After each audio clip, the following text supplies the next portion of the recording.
NTV, turning on your world.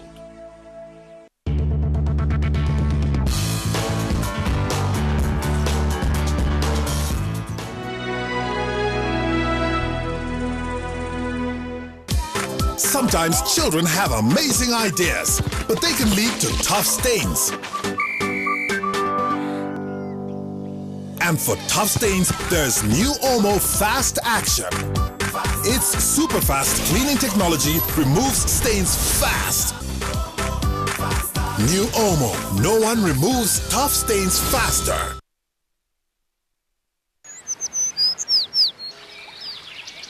Sights and Sounds is brought to you. We went to the movies. I forgot my wallet, but my brother sent me money. I pretended not to notice. Every day was a celebration.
Sights and Sounds is brought to you. We went to the movies. I forgot my wallet, but my brother sent me money. I pretended not to notice. Every day was a celebration.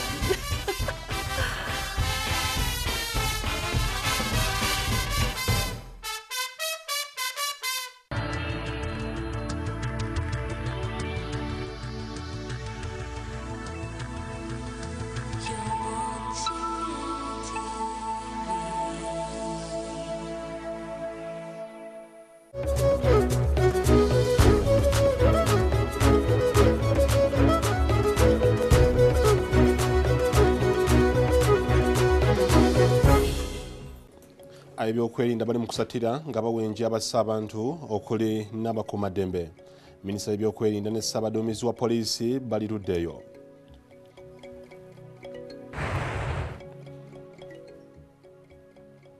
Obukuubagano bw'enjawukana mu mawanga abasimatuse obulumbaganyi balulojja embeera ekyali ya bunkenke na buli kati.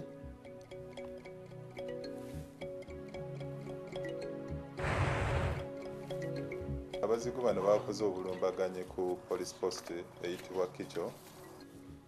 Obulumbaganyi entoloko Mbundi Bukyo ne Kasese. Poliisi egamba nti abasoba mu 30 be bakafiiramu mu bulumbaganyi buno. Babasoba 20 be bakabanga bakwatibwa ate babitebye. Obulumbaganyi bwesigamiziddwa ku njawukana mu mawanga abasoba 20 be batiddwa mu ssaza ly'Ettana mu ggwanga erya Kenya ku mulirwano.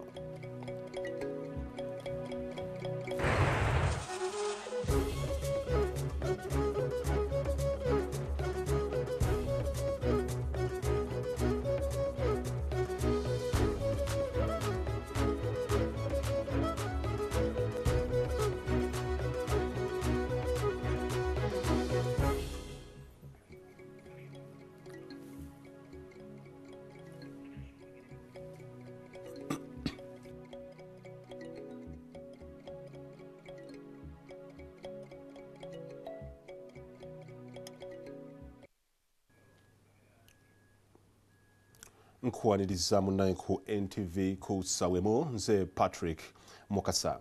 abalumbaganyi abasoba 30 be bagambibwa okuba nti batiddwa ate abasoba 40 ne bakwatibwa oluvannyuma lw'okukola obulumbaganyi mu disitulikiti y'e Bundibujo omwabadde n'okulumba ekitebe kya poliisi nga kwotadde n'okwagala okulumba enkambi y'amagye. Abantu mu disitulikiti ezikozeseddwa bali mu kutya nga beeraliikirira nti abantu bano ate oboolyawo bandiddamu okubalumba ne bakola obulumbaganyi obulala. Ku makya ga leero omuntu yenna mu kibuga kya Bundibujo abadde asobola okulengera emirambo gy'abantu egibadde gibeetoolodde oluvannyuma lw'olutalo oluteeberezebwa okubeera olw'amawanga okubalukawo olunaku lw'eggulo. Abantu bano battiddwa olunaku lw'eggulo nga bagezaako okukola obulumbaganyi ku balakisi ya poliisi nga kwotadde n'ey'amagye. Bano bateeberezebwa okubeera nga bakonjo abawakanya obukulembeze bw'ennono obw'ababamba era nga bavudde mu nsozi za Lwenzori. Obuzibu bubuzzeeko bakonjo be baleese obuzibu. Omwamba talina ebizibu byonna. Owulidde? Kubanga bazze kwatakinga ananka gavumenti, bazze kwatakinga gavumenti, ate osiviliani w'omwamba talina ebizibu byonna. Babadde ne dizayini yaabwe gye basibye mu mutwe. Ne bayingira balakisi babadde baagala kufuna mundu. Ati abasajja ne bakola ki? Nabo ne babawa amanda. Abagambibwa okuttibwa bateeberezebwa okubeera nga basoba mu 3 era nga bala bangi bakwatiddwa. N'oluvannyuma badduse ne bajja ku poliisi gye bagezezaako okujja emundu ku poliisi nga baggulawo amale ya poliisi ekyabalemye. Naye era basobodde okubbawo emundu 2 ne badduka nazo, naye era 3 ku bo baafudde. Bavudde awo ne balumba banka, Stanbic Bank, ndowooza nga baagala okubbamu ssente. Eyo naye 3 ne bafiirawo. Oluvannyuma ennyo balumbye barakisi y'e Kanyamirumwa ng'era baagala okufuna emmundu mu amale ya barakisi. Eyo ne bafiirayo 23. N'olwekyo ennamba y'abafudde ng'ogasseko n'abafudde ebbalibbali kati bawerera ddala 30 n'okusoba. Era twasobodde okukwata abamu ku bo nga 40 bali mu makomera. Kitegeerekeseeko nga abapoliisi 2 bwe battiddwa nga kwotadde n'omusirikale omu ow'amagye. Waliwo OC station owa Bundibujo police station Wilson Mugume yabadde agenda kubuuliriza ku nsonga nga bamukubidde essimu nsonga zezimu. Yasoose kulowooza nti bantu beetaaga buyambi kale n'abagwamu n'ababuuza naye ne bakozesa ebiso ne bamufumita n'afa. Ne yabadde amuvuga poliisi munne naye ne bamufumita n'afa. Babadde ku bodaboda bwetyo bwe twafiiriddwa poliisi oyo. Ab'ebyokwerinda bongedde amaanyi mu disitulikiti ya Bundibujo era nga kati amagye gakolaganira wamu ne poliisi okuziyiza olutalo luno okuddamu okubalukawo.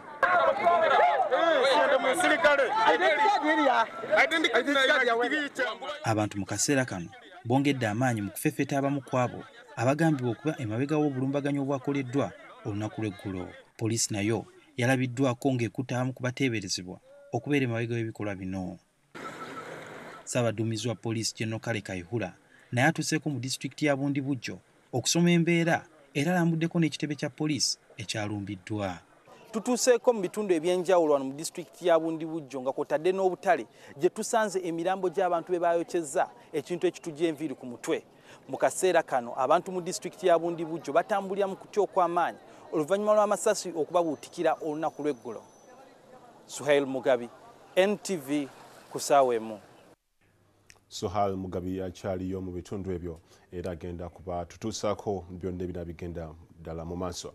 Yakulira amakyego ku ttaka Major General David Mhozi ne Minisita w'ebyokwerinda Dr. Crispus Kiyonga wetwogerera nga bataka mu bitundu by'e Bundibujo ne Kasese basobole okusala amagezi ku kitta bantu ekibaluseewo mu kitundu kino.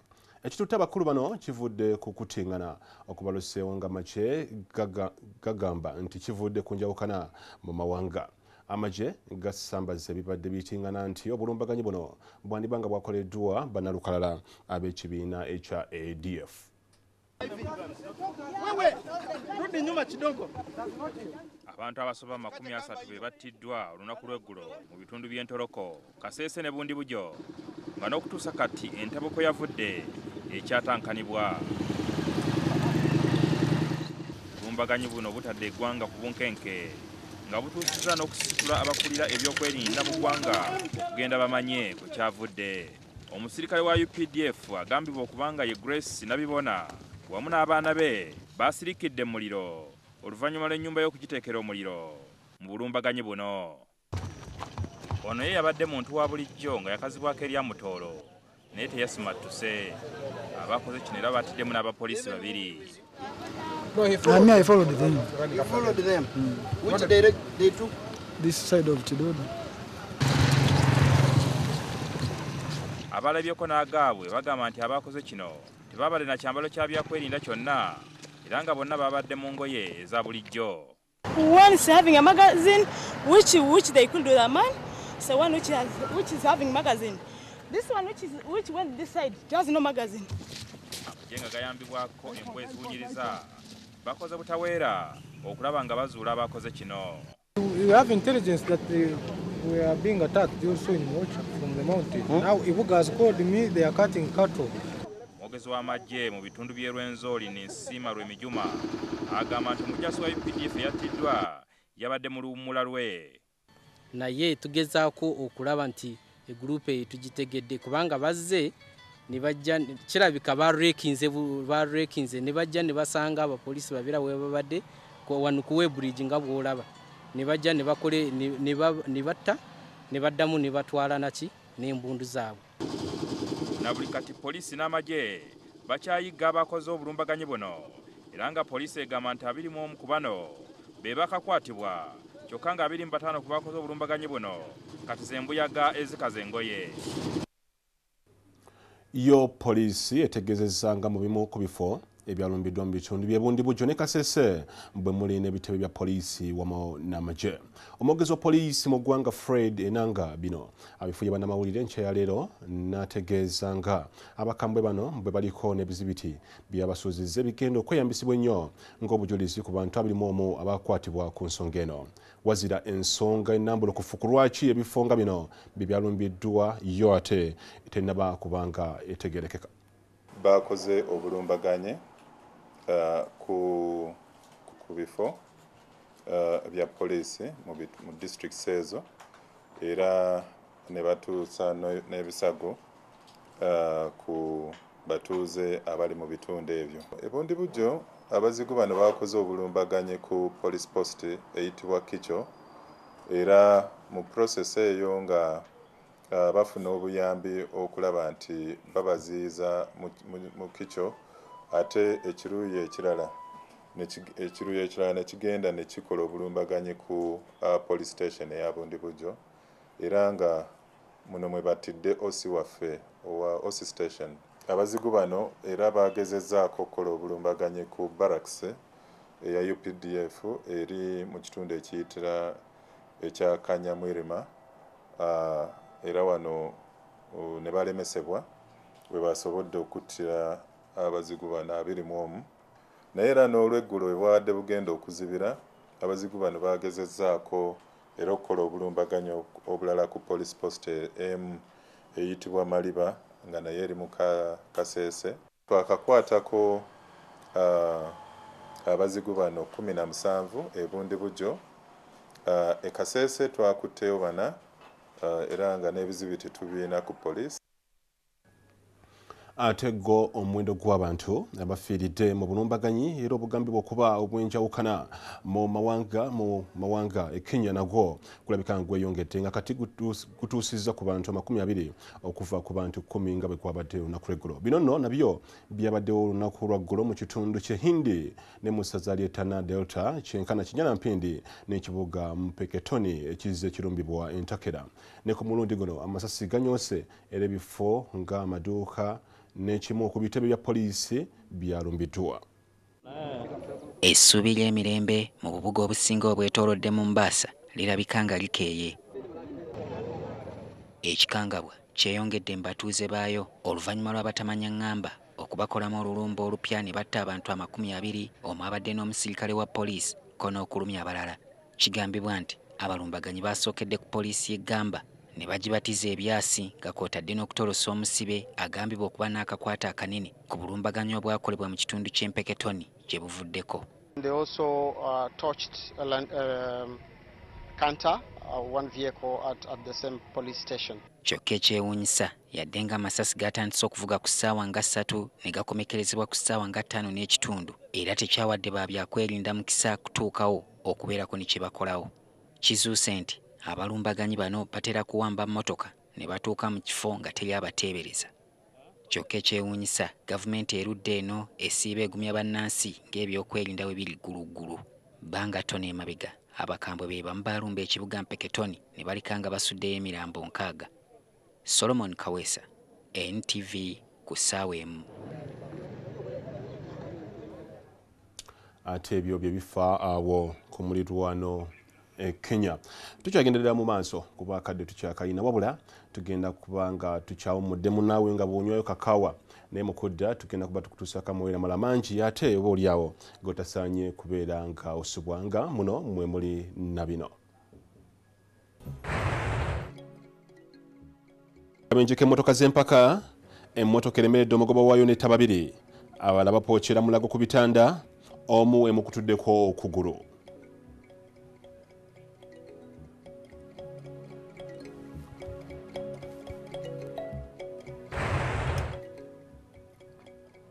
Okusosola abalwadde ba Mukenenya bangi ku balwadde mu bitundu by'e Karamoja abali ku ddagala eriweweeza ku Mukenenya ate tebalina kye balya.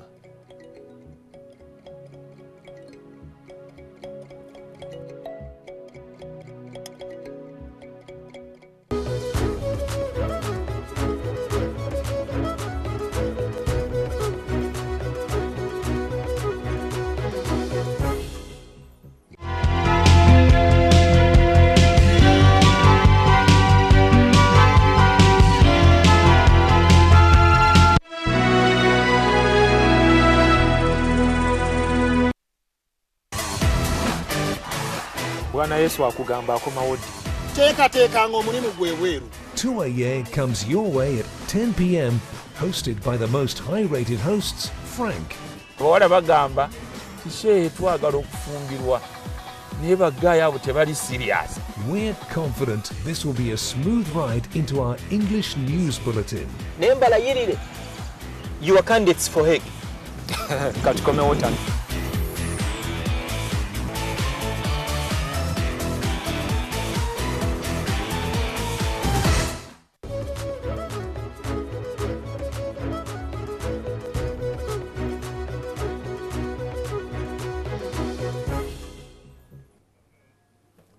NTV ku ssaawa emu ate ketugende mu maaso. Abaana 2 bafiiridde boona balala ne bagenda n'ebisago mu kabenje k'emmotoka z'empaka ezibadde zindira ezirobwe. Emmotoka ya Wuma Dawuda emulemeredde newaba era okukakana nga abaana 6 bagenze n'ebisago ebibadde eby'amaanyi nga bali mu kupookya n'ebisago mu malwaliro ag'enjawulo. Abaana okubadde Rehman Nanziri ne Buyondo nga bonna babadde tebasuka myaka 14 bo bafiiriddewo ate Yerozi Nakano aje mukutuddeko okugulu nga n'omulala Hanifa Nantale ye akyali wa kusabira nnyo kubanga embeera gyalimu mbi nnyo ddala. Abazadde b'abaana bano abali mu kaseera ak'okugezesebwa kati bonna bali mu kusaba Katonda abayamba abaana baabwe badde engulu oluvannyuma lw'akabenje kano akabagoyezza ennyo. Abaana bakyaliwo. Ababaddewo bagamba nti mu kufumuka obuweewo mu mmotoka z'empaka ezibadde ziyindira ezirobwe eza SMC Challenge Rally omuvuzi Umaru Dawuda emmotoka emulemeredde mu kkoona ne waba era bwetyo kwe kusaabala abaana bano ssaako n'abantu abalala ababadde bali ku byabwe. Waliwo taapu y'amazzi abaana bano ku badde bageze kunywa amazzi emmotoka we basanze nga evudde ku luguudo n'ekyama ne bakwatira ku taapu ku biweti.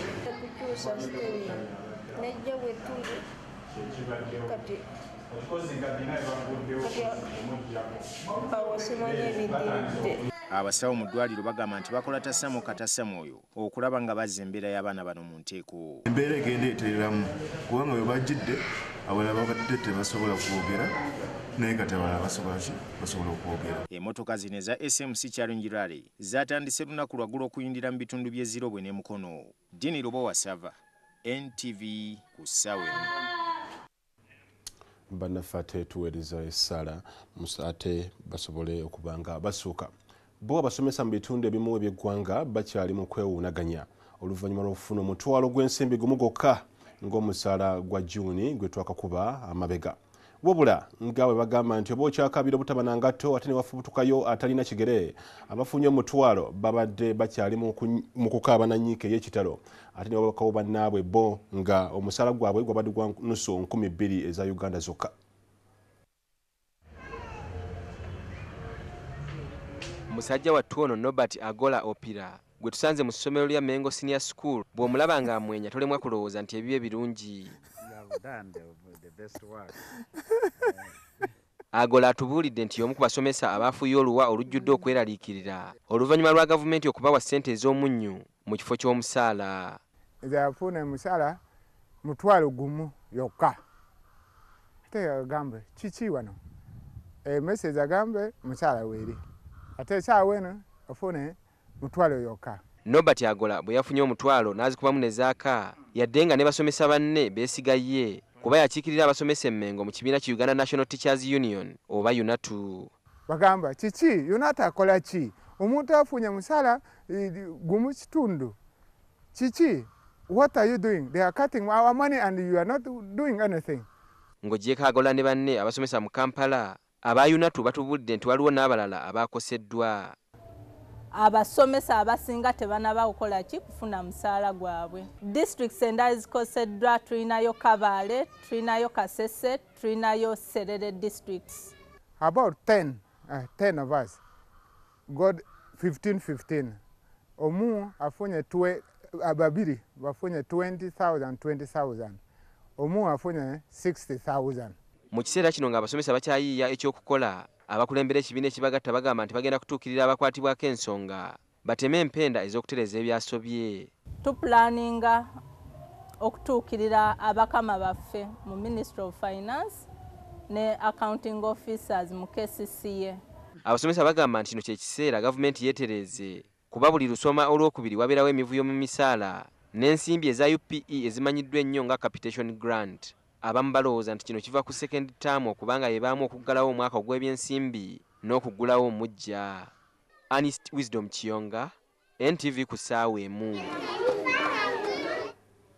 Ate nga tuvudde ku g'abasomesa omusajja ow'emyaka 54 mu disitulikiti y'e Mayuge alajjana oluvannyuma lw'okulongoosebwa obubi ebyenda ne biva mu lubuto nga kati abitambuliza wabweru. Ono abwenja obukadde 9 okusobola obuolyawo okufuna omusawo anamutaasa ku mbeera embi gy'alimu. Wabula nkulabula nti ebifaananyi bino ow'emmeme entono biyinza ate obuolyawo obutakuyisa bulungi. Mususawa Sarakani ow'e Mayuge yalongoosebwa wabula ebyembi embeera gy'alimu kati mbi nnyo n'okusinga nga bwe yali nga tannalongoosebwa. Ono yali asabiddwa obukadde 9 okulongoosebwa mu ddwaliro ery'e Buluba wabula olw'okuba yali teziweza yalongoosebwako kitundu nga kati avunda. Obulumi bw'amaanyi ino buli lwentenduka mba n'obulumi bw'amaanyi. Ensimbi ezalongoosa musajja mukulu ono zaali emitwalo 60 nga mutabani we yasooka kutunda kibanja okuzifuna kyokka nga nazo tezamuyamba. Emyaka kati giweze 2 bukyona alongoosebwa nga mu myaka gino gyonna Sarakani ekiwundu abadde nga akibikkako kaveera okukweka ebyenda ebitambulira wabweru. Mba n'omukazi ayo omukazi yanfaaku omwaka ogwo omwezi gw'Ekumi nga 17 yandekera akaana ka myaka 1. Ono anoonya obukadde 9 asobole okulongoosebwa wabula nga wetwogerera ne bw'omuwunzika malusu gokka ge gayiika. Munafoyo ate alabika nga yeetaaga obuyambi obw'amaanyi ko okusosolwa kw'abantu abalina akawuka ka mukenenya wadde kwandibanga kulwanyisiddwa mu bitundu ebisinga obungi mu ggwanga wabula ekitundu kya Karamoja kikyali mabega mu kaweefube ono. Ebisinga obungi mu Karamoja abantu abalina obulwadde buno basenzebwa lutinga kikere ekiviridde ku kaweefube oboolyawo w'okukendeeza ensaasaanya y'akawuka kano okubanga ezibuwalidde ddala.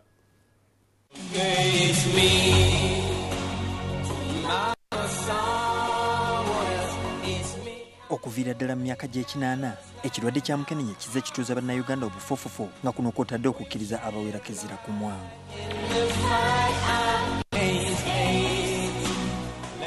Olw'embeera ekirwadde kino gye kitirimuddemu bannayuganda, gavumenti ezzeegunjawo enkola ezitali zimu okulwanyisa mukenenya. Mu bumu ku bubaka eri bannansi mwe mwali obutasosola balwadde ssaako okubabudaabuda.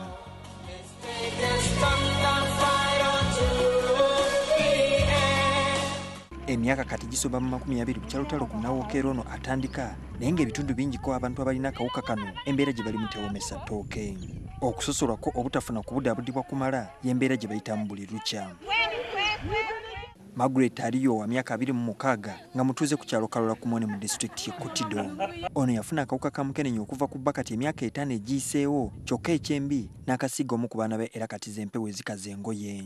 When that child died and they realized it was because of HIV/AIDS, they had to dismiss her from home. The parents chased her out and she was very sick and very ill at that time.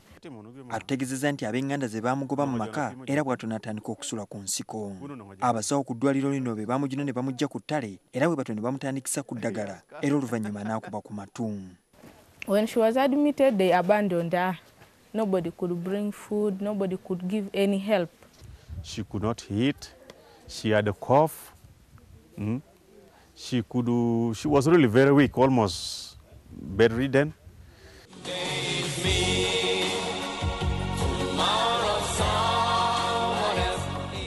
Okufaananako aliyo bangi ku balwadde ba mukenenya basosola mu kitundu kya Karamoja naddala abo abali mu bitundu eby'ebyalo. Embeera eno kabonero ak'enkukunala akalaga nti kabufuba okulwanyisa okusosola kw'abalwadde akyasaana okwongerwamu amaanyi singa ekigendererwa kiba kyakutuukibwako.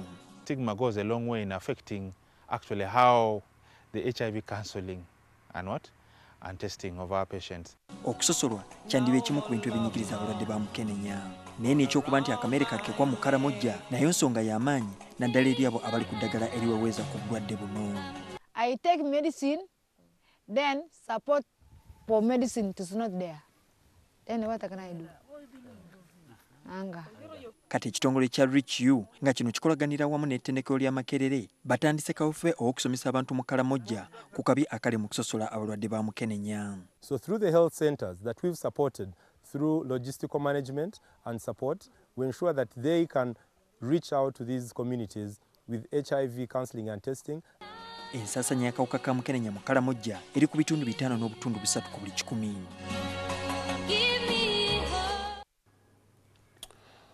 Okyali ku NTV ku Sawemu wabula tugenda kusooka tuwumulemu katono mu kudda tugenda kuba tukutuusaako akanyomero k'ebyemizannyo nga mulimu bingi oba oli ebyotasaanye kuba ng'osubwa tukomawo.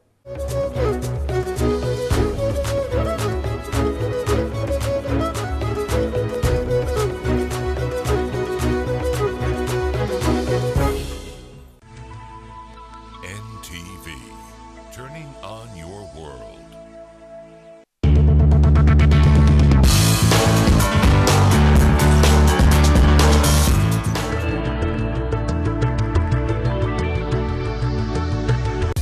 Sometimes children have amazing ideas, but they can lead to tough stains. And for tough stains, there's new Omo Fast Action. Its super fast cleaning technology removes stains fast. New Omo, no one removes tough stains faster. Program Guide is brought to you by Jessa Smooth Yogurt. Program Guide.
Jessa Smooth Yogurt comes in various flavors like vanilla, strawberry and banana. Jessa Farm Dairy. Always trusted, always delicious. Today's highlight with Nice and Lovely Body Lotion. kakati gwe nnyabo madamu buzibu ki bw'olina nange nze omuntu akomyewo okukima omwami wange. He's my husband. Komyewo mukima naye onyigidde otugubadde otuuse n'otayagala kwogera. Let me get this straight. Okay. Did I hear you say husband? I thought he's rubbish. Kasasuru guwako wedda n'onaaba asimanya biki. So Lule, wait, is this real? What does it look like to you? What? Oh my God. Oh my God. Oh my God. Oh. You bring out the best in me. New and improved Nice and Lovely Body Lotion. The 24-hour skin moisturizer that's your skin's best friend. The best in me.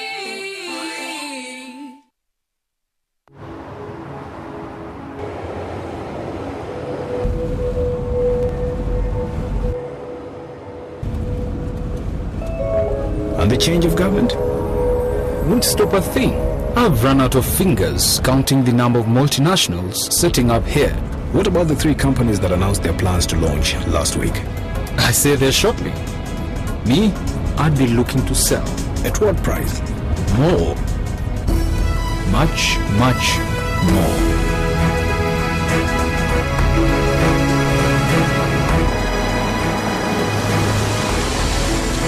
I don't know who you are or how you know these things, but one thing I'm sure of, you're in the wrong job. Here, call me tomorrow at 9 o'clock in the morning. I'd like to hear more from you. Are you ready for your big break? The East African, understanding the region.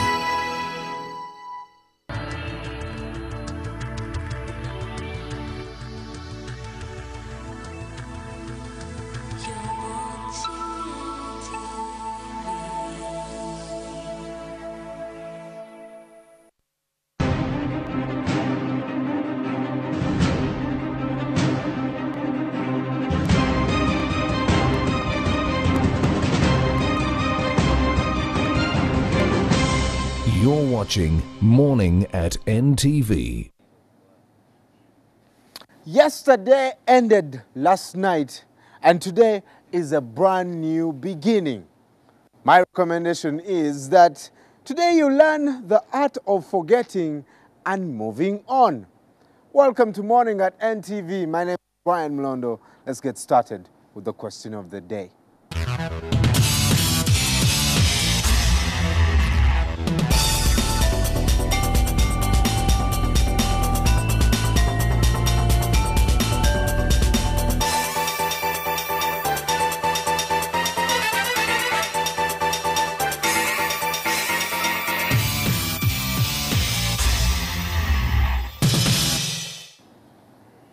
This beautiful Monday morning, make sure that you are one of our first 5 respondents.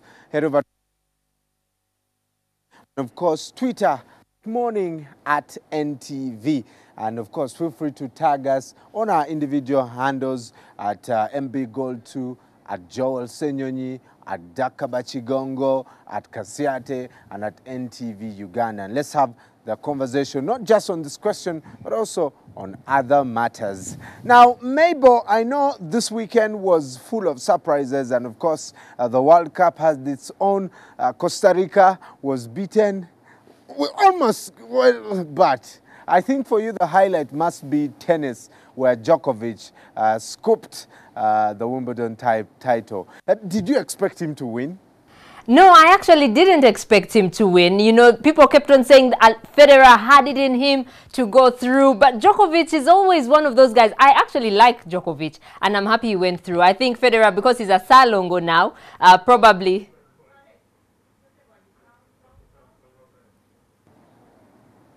I beg your pardon, Brian. Say it again, please. Well, Mabel, yes. I hear that you find Djokovic very attractive. That's why you support him. Okay, ish.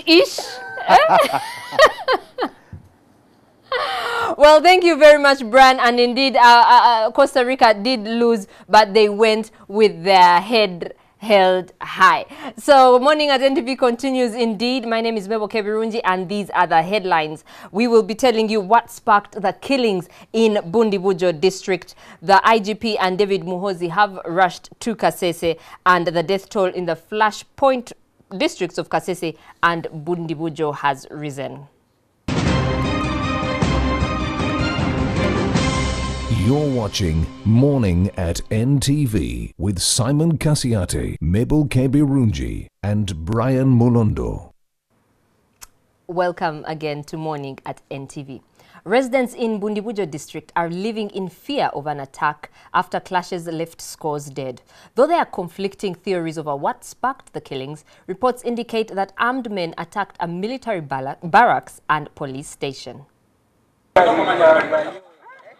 Fear has gripped Bundibujo district as ghost streets are strewn with corpses. Security claims many of those killed here were Bakonjo, who are protesting the recent consecration of the Bamba ethnicity titular head.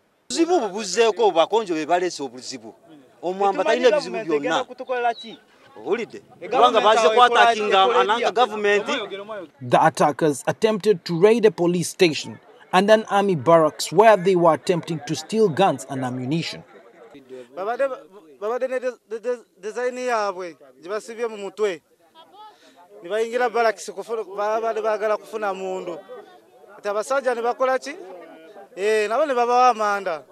The army claims that over 30 were killed. But those who attacked, 30 of them are dead. Yes, and 40 of them have been captured and they are in cells. And we are yet to interrogate them to find out the real reasons why they have been able to do such a thing. However, 2 police officers and a soldier were killed during the attacks.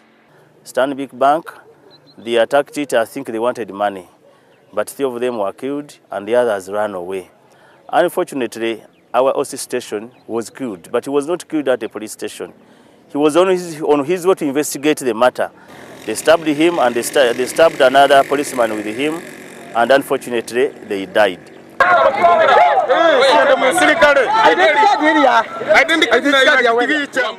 Locals have now formed vigilante groups to hunt down suspected criminals as the situation in the district remains volatile.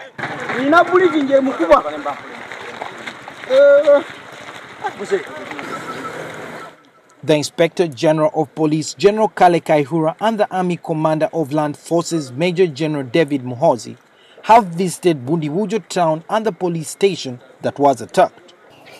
The people of Bundibujo district and town are now living in fear following yesterday's devastating effects. We have visited some of the different parts of the town and we have found dead bodies of people who have been burnt to ashes. We don't know how long the situation is going to remain tense in this area. Suhail Mugabe, NTV. The Inspector General of Police, General Kale Kaihura, and the Commander of Land Forces, David Muhozi, rushed to Kasese and Bundibujo districts. This comes on the heels of killings which the army says are linked to tribal clashes. But locals fear it could be the Allied Democratic Forces rebels. Scores of people were killed yesterday after the western districts of Kasese and Bundibujo came under attack. A UPDF officer identified as Grace Nabimanya alongside his children died in a fire after the house was set ablaze in Bigando village, Chabarungira sub-county. Another civilian, only identified as Mutoro, was also killed during the attack. The attackers also killed 2 police officers. They even moved with you? No, he followed. I followed them. You followed them? Which direct they took? This side of Chidodo. Eyewitnesses who were at the scene said the attackers were dressed in civilian dressings and spoke in Congolese dialect. That side, and another one they took this side. One is having a magazine, which they could do the man. So one which is having magazine.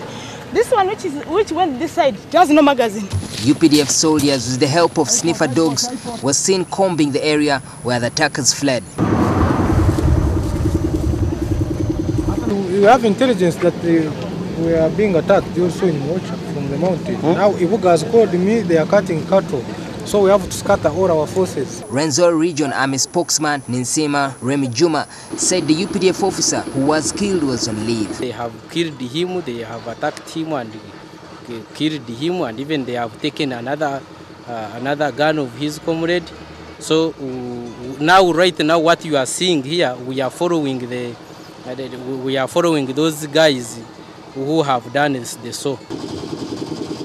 Kasese District Deputy RDC Amina Dabu Muhindo linked the attack to tribal undercurrent, though some other security sources are not ruling out the ADF rebels. The death toll in the flashpoint districts of Kasese and Bundibujo continues to rise, but conflicting reports continue to emerge over who is behind the attacks, leaving behind a trail of unanswered questions. Were these clashes sparked by tribal undercurrents, as security forces reveal, or is there a murkier conspiracy which is bubbling below the radar? According to the official version, the latest spate of attacks in the western Uganda districts of Kasese and Bundibujo is linked to tribal clashes. There were early warnings, of course, of impending attacks against another section of the community in the area. But as more details continue to emerge, a trail of questions remains unanswered. Could it be tribal undercurrents which were bubbling below the radar that have come to surface? According to the official army records, more than 40 armed men have been killed after they tried to attack military installations. Police publicist Fred Inanga says most of the dead are of the Bakonjo ethnicity. So, why did the attackers raid a police station and military barracks? Why did they kill police and army officers? We are government agencies. They are those ones who have a feeling that government is the one that is coming up with these divisions and so on and so forth in that area. Conspiracy theories are abound that there could be an invisible hand of the allied democratic forces. But the army denies the involvement of the ADF, which in the late 1990s used the jungle cover of the Renzori and bases in the Democratic Republic of Congo to launch a rebellion against government. We don't see how the ADF could simply target the Basongora and simply that. ADF has issues with the government at large. As the spectre of the ADF insurgency continues to haunt the Renzori region, residents can only hope that these tribal clashes can quickly be resolved amicably without giving wrong elements a groundswell to launch an uprising. Solomon Kawesa, NTV. Well, now imagine a salary of 10,000 shillings in the bank. This is what some teachers found on their bank accounts as pay for the month of June. Ernest Wisdom Chiyonga reports. For services rendered in the month of June, Norbert Agola, a teacher at Mengo Senior School, found 10,000 shillings in his bank account. It was not the balance left over from last month's pay. It was the money he was paid for his hard work for the past month. And when I requested for mini statement, it showed me 10,000 credited. I said, now what is the problem? Puzzled at the bizarre payment, Agola consulted his colleagues, thinking that perhaps there was some mistake. His colleagues, however, were expecting him to have the answers. He is, after all, their representative at Uganda National Teachers Union, or UNATU. Agola had no answers. They asked me, UNATU, what are you doing? For you are not doing anything. You are cutting our money and you are not helping us. How can somebody get 15,000? How do we survive? We should have never been given that money. He and his colleagues are not the exception. There are many more who are shocked too to find the 10,000 shillings as their salary for the past month. We have Kabale district, we have Kasese district, we have Serere districts. All these districts are being affected with underpayment of salary, no payment of salaries. This school we are about 10 teachers. About 10 teachers got 15. And another 2 got 20. Their leaders under UNATU are now considering engaging the concerned authorities for an explanation and also find a way to keep incidences like these from happening. We are going to follow up with the accounting officers of KCCA to find out what could have been the root cause. According to UNATU, remuneration hiccups are common during the second term of the academic year, which points to poor budgetary planning and challenges of implementation. Teachers are not new to problems to do with their payment. They are perhaps some of the most plagued civil servants where their money is concerned. You're watching Morning at NTV. We now cross over to the gentlemen who are at the rooftop. Good morning, gentlemen. Good morning, Brian. I'm told you have a special guest today. Well, yes, this morning we have a man who we call Ofono, I guess, but he has featured, of course, on NTV. He features on NTV almost every day, and in a couple of minutes we'll be finding out who it is. But of course, one thing that is making headlines is the insecurity in Bundibujo. We'll be looking at that and more stories in the Daily Monitor, the Observer, and the Red Pepper.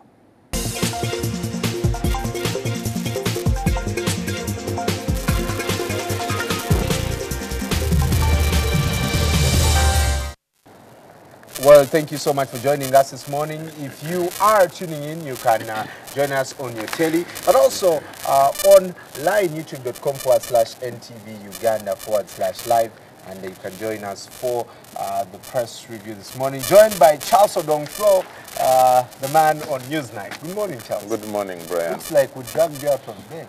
Yes, News sure, morning. but I'm happy to be here. I'm definitely happy to be here. It's a nice breeze. Yes, You keep complaining of the cold. No, not early riser, but maybe early waker. I wake up early, if there is any such English, because I wake up by 4:30 every day. And then you keep rolling in and bed then I try to catch up on the news and see what's new. At 4:30, has morning glory. Yes. And then it's very cold. You don't know that for us, we are here every morning suffering this cold. Look at this. I just pity you. I actually pity. You're not yet married, but I pity your wife, my sister, because I have to find out if Marajto is doing well. I need to find out. The lady is called Marajto, isn't it? This guy, What? Anyways, whatever the case might be. Every time he sees me, he's asking for his cows. For his cows? You should finish the bride price. Yes, that's true. Morocco. Then start the leg. Oh, you have that? I need it. Well, stories in the Daily Monitor.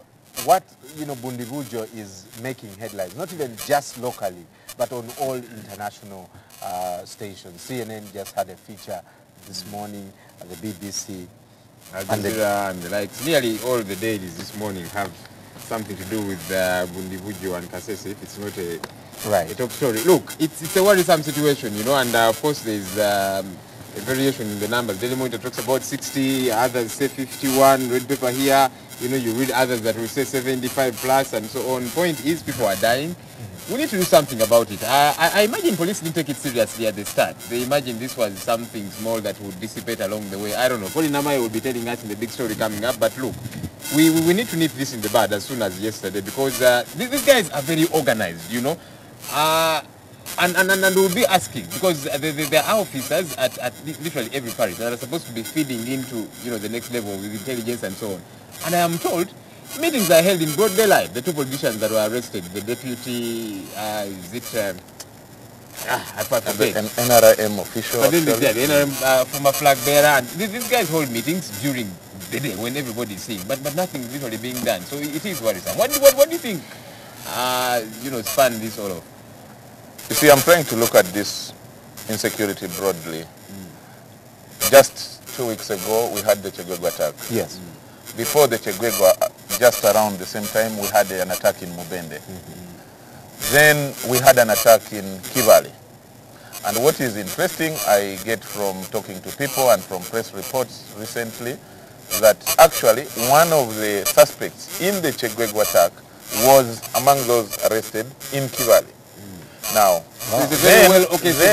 then don't forget the fact that you remember the policeman who was killed on Entebbe Road? Then you remember there was another attack. There have recently been attacks that now I'm beginning to think are not just, unplanned. These are planned attacks. And for me, I want to believe what the security officials are telling us. I want to believe what the police officials are telling us. I have spoken, last evening I spoke to someone from Kasese following these trends, but I want to keep in that suspicion that this is not just common criminality. I think there is something bigger, that security is not attacking us. And of course, the cliche that we now know about, in war, the first casualty is usually the truth. Yes.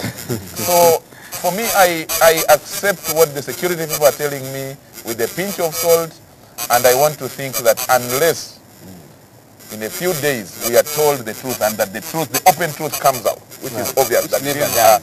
which Lieutenant- usually takes time. I think that Lieutenant- there is an element of some rebellion going on, some rebel activity. Bade Ankunda says it totally negates the hand of the ADF in this conflict. Totally negates it. A rebel activity does not necessarily only have to be ADF.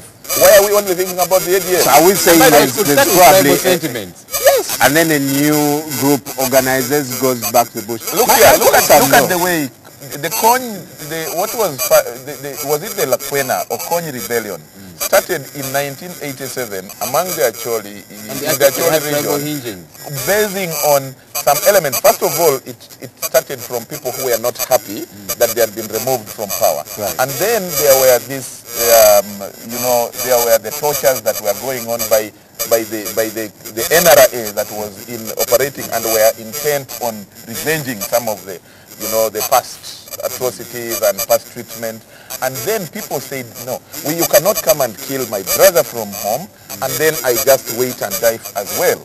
Now, that is what sparked off that rebellion that The transition from Lakwena to Kony, the well-organized militia. So it became a fully fledged rebellion, which ended a few years ago, but it started from those pockets of kept growing. So what does it say for they don't have to look on the attack police station? And this is happening a lot. Are we looking at those places as very weak places now? Does the police have to look to more alternatives where they store ammunition? Because, if you find one gun at a police station... maybe not. But you see, these guys have insider information clearly. They are very well organized, and you'd imagine that there seem to be weaklings. Two of them attack a police barracks and an army barracks and that kind of thing. But it shows they know what they want. They know what is on the inside, etc., etc. That's a story that... to attack a barracks with just machetes and knives and axes, you need to really be stupid. I don't think these guys are that stupid, and they attacked and 5 soldiers died. A barracks is like that. I'm told it's a battalion. A battalion, an ideal battalion is about 750, 850, but in our situation probably there are over 1,000 soldiers there, upwards. Now, they have all kinds of, soldiers, well-trained, and I'm told majority of the guys in Kasese are guys who came from Somalia, battle-hardened.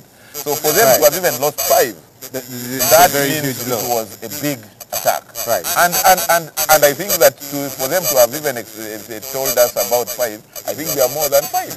Usually that's what happens.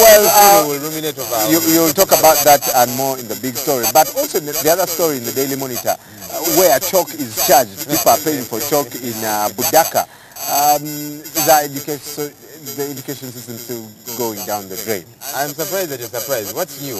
Ladies have to buy gloves when they're going to be delivered of their babies at health centers. They've got to buy, scissors and razor blades and all this. It just goes to show for systems that are broken down. Very unfortunate. Now, as what, I think the time maybe will come, let's be bold and say cost cutting is the way to go.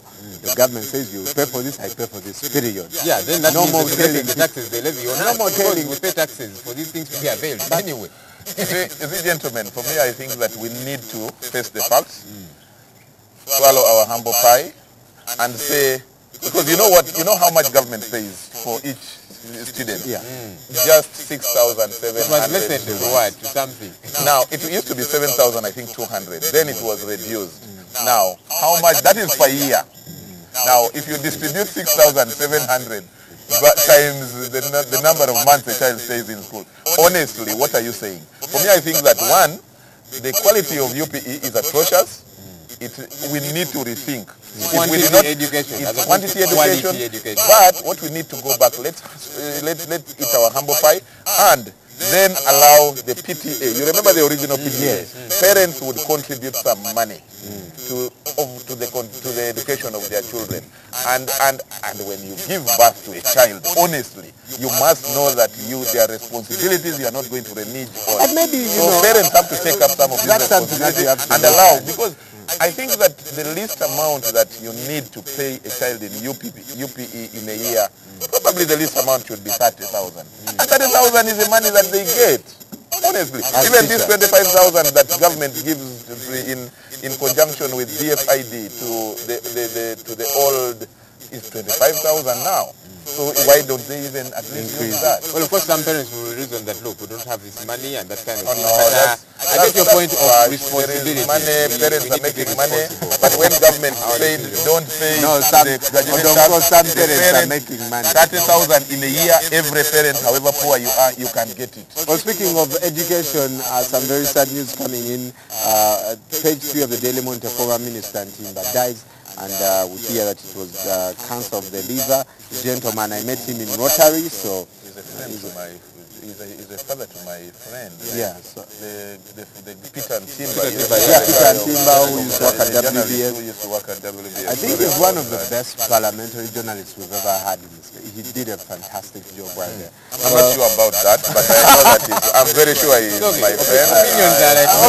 Everyone has. I think for me, he's one of the big. Unless you tell me the yardstick of the best superlatives are easy to throw around. On to more sad news. Rally car kills 2 children, leaves 4 people seriously injured. That for Rally, you know, are we blaming the fans? Are we blaming the organizers who do not put barricades?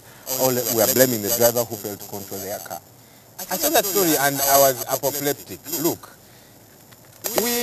I might sound callous when I say this, but we need to learn. First of all, what does that word mean? What does it mean? I was livid, I was angry. Yeah.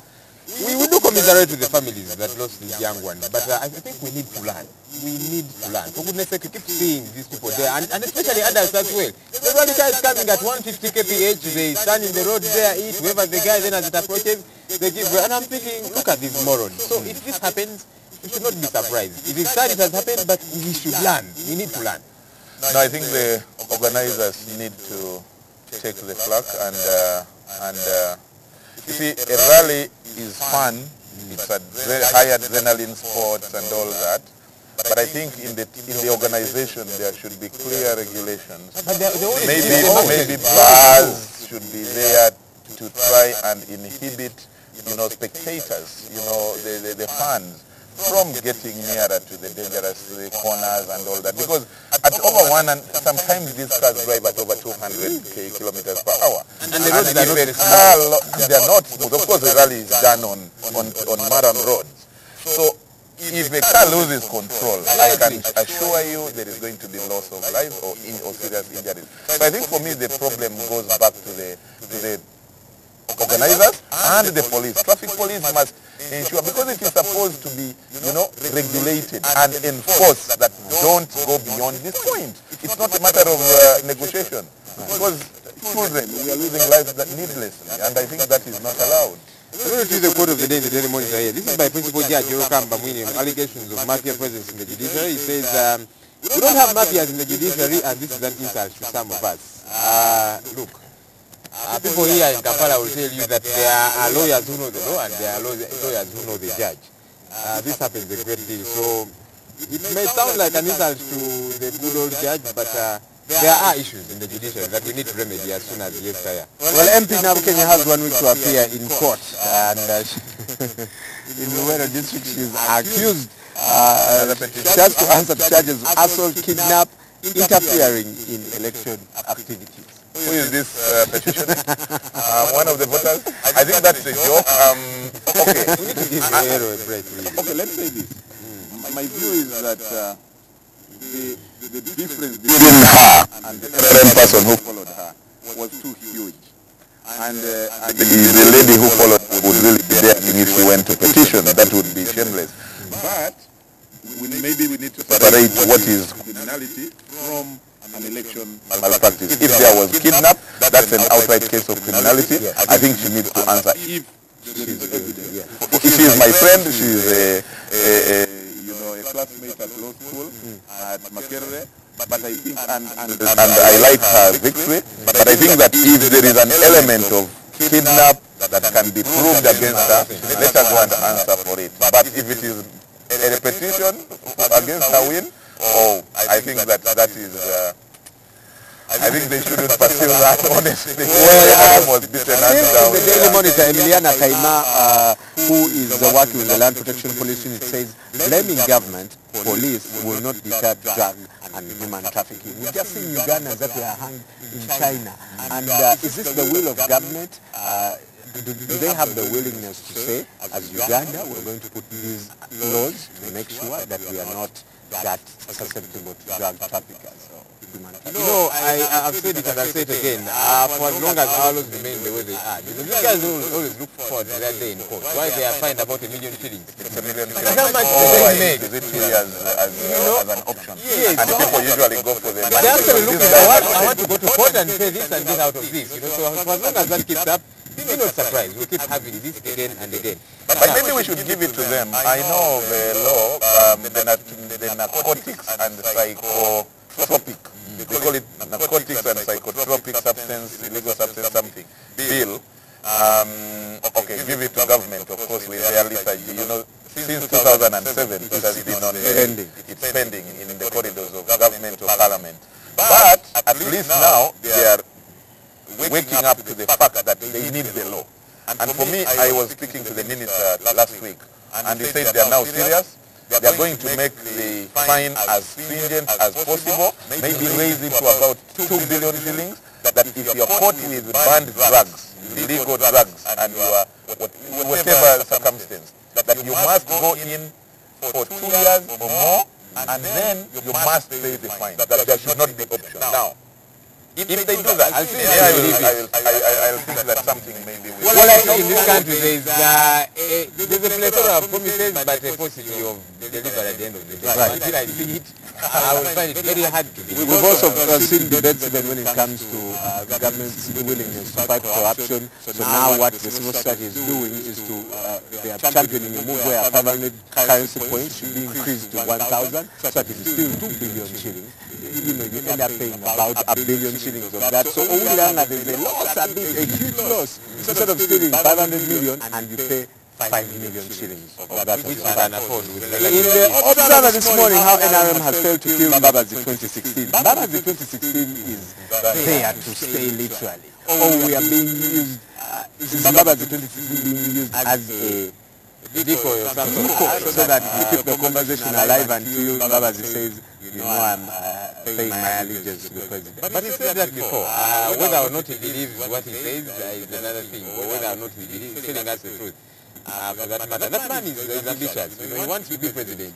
I mean, he smells it, it shows on him. See, if it looks like a dog, looks like one, barks like one, most probably it is one. So he without a doubt wants that position. You know what I think about, first there are two things.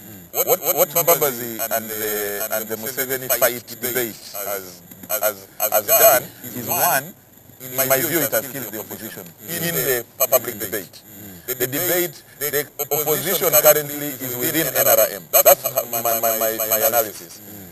The government in power, the ruling government, the Museveni group is also, they have both. So now, the opposition has to make sure that they fight and take away this debate from Mbabazi and Museveni, because then the opposition is no longer an issue now. But two, for me, I don't know why journalists are not telling the truth. This whole debate is not about Mbabazi, Museveni. This debate is about Mbabazi and some members of some family, because they are, it is caused to Museveni. Let's tell the truth. This debate is who is aggregating the presidency, not even the Canadian. By the way, we know it, we have heard on the media, the first lady is also a potential. So don't look at this debate in terms of now that Museveni and Mbabazi. I can assure you, as day follows night, Mbabazi will never stand against Museveni. But Mbabazi, even he has said it, I have read and heard his quotation almost 3 times, that I will not stand against Museveni. But he has never said he will not stand. Meaning that if Museveni is not on the ballot paper in 2016, Mbabazi says it is not a crime to go for the office of the president. But we are not telling the truth. We are saying it is about Museveni and Babazi, and yet it is post Museveni and Babazi. That is where that's your analysis too. So again, truth is relative. But you know that I hang out with these guys. There's no guarantee that what they tell you is the truth. It is possible. As a journalist, you're going to write this. You talk about it. But a journalist who has intelligence, a journalist who negotiates with all sides, we'll wait and see how that pans out. Now, something interesting here. Mineral resources discovered in Nyoro.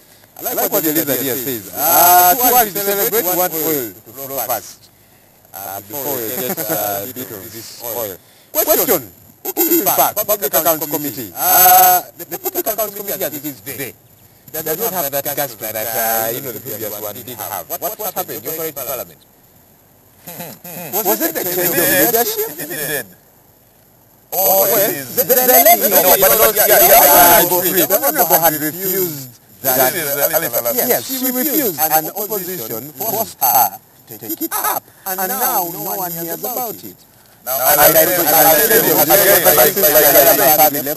said, and I will go back to what you have said, maybe you are right.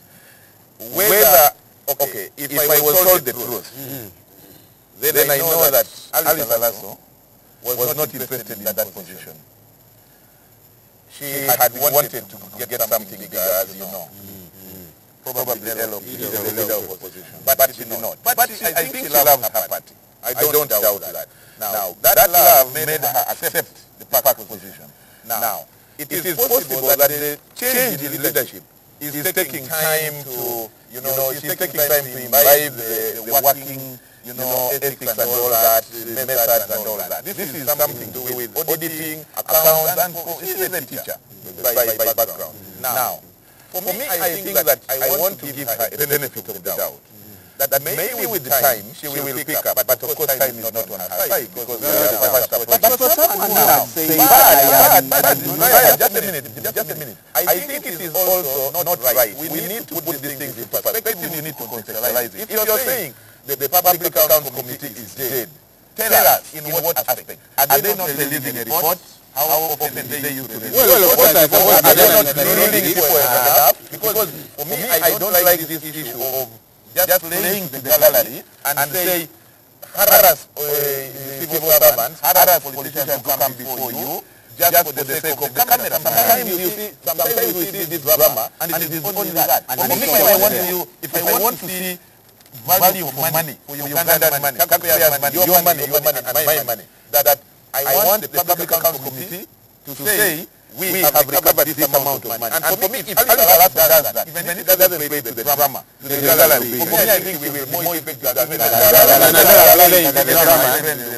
so let them recover the money lost from government theft, and I will, without even talking, I will know that they are more effective. Well, I guess the past three have failed to do that, and I have a feeling Beatrice Alaso also failed to do that. Every Monday, the Daily Monitor Healthy Living, giving us food that could actually cure our illness, kitchen fixes, and given the kind of stuff that people eat, especially people like Joel saying you pass by one and each commanding their things. What's your problem? In the other part, we have a choice. Don't be shot Museveni, what Apire tells Mama. Well, there is always beef between the two, and therefore he has no neutrality when he speaks. He's a very intelligent guy. I have the highest regard and respect for him. But I think that when Apire talks about Mama's issues, I tend to then say, okay, I take it as casual, not as so serious, because definitely the two don't like each other in terms of politics. Well, I guess big congratulations must go out to Frank Gashumba in the red paper. I don't know if it's gossip or true. I think we'll ask Frank Gashumba that he's set to get married very soon. And also, his name Asimwe, Colin Asimwe, tied the knot with his China over the weekend. So massive congratulations to Mrs. Asimwe. So it's also get married on his wedding day. in sport of what I see as the observer, national anthem may as well rename Uganda. That's what this gentleman says. We need to switch up attitude, not national anthem. That's not the gentleman. That's the whole editorial. That's actually the view of the observer. You will have one bias in the that is not the editorial. You will always say that's the observer, and what they say is this. But ultimately, viewpoint. I think that, by the way, I am so, I think, passionate about this debate on the national anthem. Why so? And I think that I want to take the Minister Mutagamba on her word. On the weekend, since I had on TV or read in the newspaper that she clarified and said she has never said we are going to change the anthem, not changing any word, not removing, not adding any word. Now, I want to take out that one. But if she is playing politics and trying to tamper with the national anthem, I think she's doing a big disservice to Uganda, because a national anthem is an identity, it is the pride, it is sung as Kipro teach. When all the three stanzas were sung, you know, the whole world stopped. When everyone would swagger, dance, you can turn it into only one thing of the drama, the comedy town in Uganda. You cannot turn it into what? Into some comedy. Well, gentlemen, I want to edit that because we already talked about the national anthem. Otherwise, they change the flag as well. If they do, yeah, someone said we should put that on the well, gentlemen, yes. Mabel, who also known on the international scene, a teenager who was arrested and beaten up by police, has also made headlines. And then, of course, the fight for the Gaza Strip is still going on. And tell us any other story making headlines on the international scene. Thank you very much, Brian. Yes, indeed, that teenager is actually Palestinian, but born Palestinian born, but American. He is the state of Florida. He had gone home for holiday, and he was beaten by Israeli police. Prime Minister Benjamin Netanyahu says they are investigating to find out exactly what happened. Also making news here on the Africa BBC page, Nigeria women and girls escaped from Boko Haram. These are not the girls, however, who disappeared from school. These were among the 68 abducted last month near the town of Damboa. Now also on the BBC page, we have Boko Haram still. Nigeria arrests female recruiters. Now this is some kind of paradox here. Boko Haram apparently has a female lead, should I say, and they promise marriage to Boko Haram rebels, to these young widows especially, or other young single ladies, and I think that appeals to them, and they have actually been recruiting. Now this story here on Uganda, I found this on the Wall Street Journal, and I thought that's very interesting. Doesn't kill as Uganda forces clash with tribal militias here. A picture here of some of the suspected members of this group after after the gunmen attacked Bundibujo. This is actually a big story. It's also on the BBC World page. We shall come to that later. Now, Senegalese Prime Minister, this beautiful woman, has been sacked after a poor election that the Prime Minister, the President, Macky Sall, asked her to stand down after less than a year in office. Apparently, she wasn't doing her job very well. Now, CNN has a report here on some of the world's wealthiest countries. Do go there and find out if there's any African country among them. But this is Macau, Asia's flagship casino hub, which apparently has overtaken Switzerland in the league tables as the world's wealthiest. And now, yeah, the Americans are really very patriotic. On Friday was their Independence Day. Now, this was a flag that was stolen, a 9/11 flag, returned just in time for the 4th of July. It was stolen from somewhere in New York, and it was given to a family that lost one of the members during the 9/11 attacks. I think it was a fireman. And the person, the thief, brought it back with a little note saying, "I am so sorry, I had no idea." Quite interesting there. Now, obviously, we will be talking more about an epic Novak Djokovic-Roger Federer Wimbledon final in newly delivered unforgettable drama. Will Federer be able to come back from this? I don't know, but clearly Djokovic, who is 27, still has a lot more in him. Ukraine says forces will press forward after taking a rebel stronghold. Ukraine is still taking over more land from the pro-Russian rebels. Now, it's not only in Uganda where files apparently go missing. There's this scandal in the UK that in the 1980s there was a lot of child abuse in Westminster, that is the Parliament of the UK. And now the current minister here has to face Parliament and talk about the alleged pedophile activity that took place in the 1980s.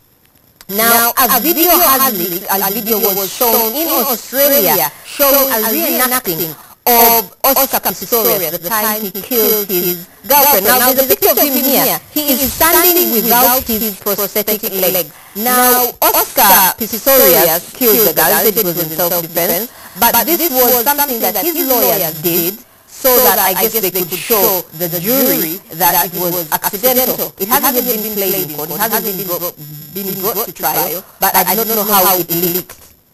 Now, this is the story that we talked about earlier, the US teen in Israel, the beating video that has gone viral in a way. And Merkel says that US spying allegations are serious. Earlier, a couple of months back, we heard that her phone was being tapped by the Americans, and now apparently there is a German guy who has both been working for the German intelligence and the US intelligence, and to say that that is true, that would be a breach of contract, a breach of friendship, a breach of diplomatic relations between the Americans and the Germans. I'm sure a lot of tension there. Well, Morning at NTV continues after this break with the big story.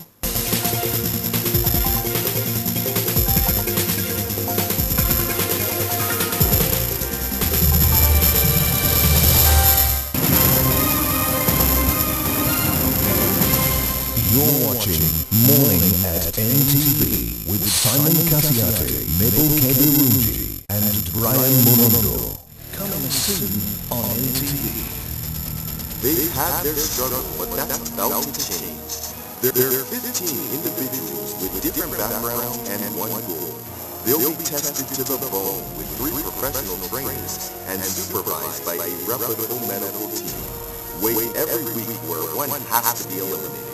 If you want to be inspired, have a healthy body, and gain confidence, this is your show. Follow these individuals on their amazing journey, because cameras don't lie. Burn it up, transforming lives as we create a healthier Uganda.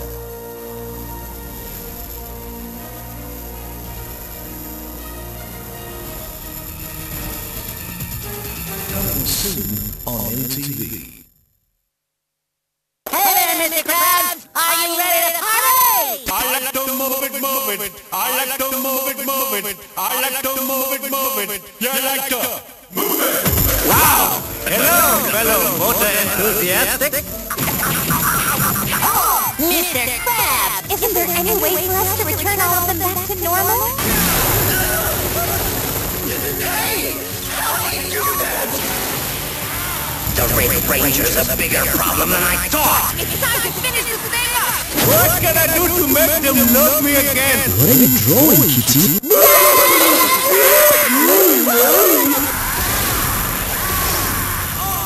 Rangers? Yeah! That's a mega win! Hello? King Julian, you are truly inspiring!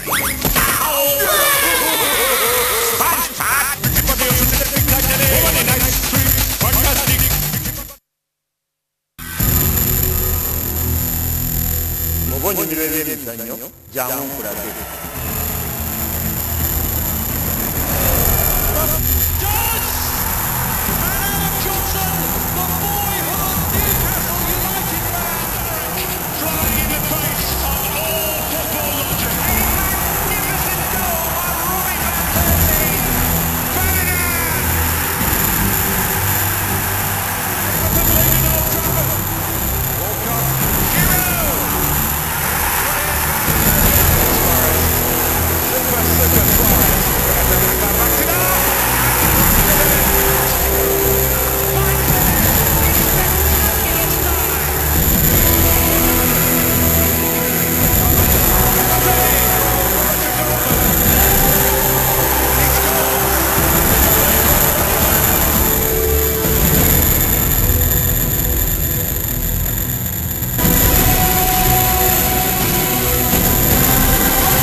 You're watching Morning at NTV with Simon Kasiate, Mebo Kebirunji, and Brian Molondo.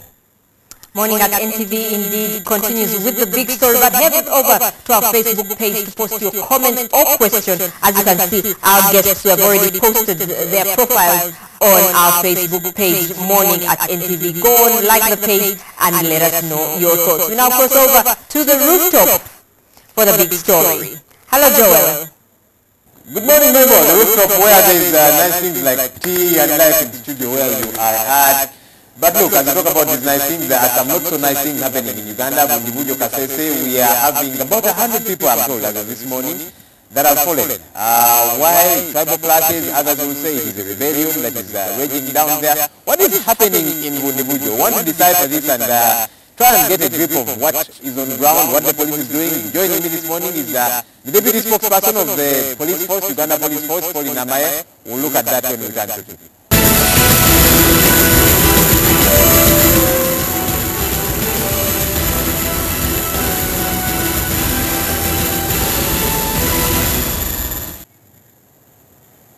Welcome to the big story. My name is Joel Senjin. Paul Namaye, Deputy Police Spokesperson. You're welcome to the big story. Thank you very much for inviting me. You are trying to do the math for me. How many people have lost their lives so far in this, what should I call it, debacle or whatever the case might be? Unfortunately, you added it up wrong because you said 100. You said about 100. Yeah, but it's a very unfortunate incident, and we regret most of what happened. Although we are trying to make sure that the situation really gets back to normal and people get back home, because many people have run away from home. Right now, as we talk, we have 75 of the attackers dead. We were able to remove their bodies. We have 5 policemen killed.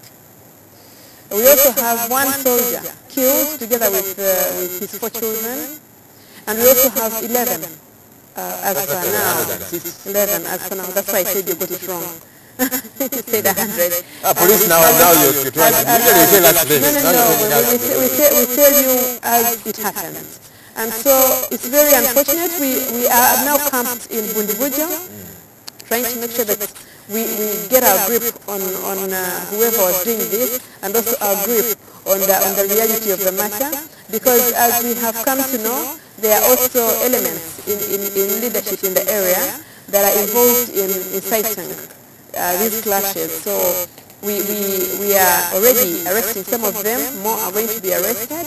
But from the ground, we realize that the situation is going to calm down.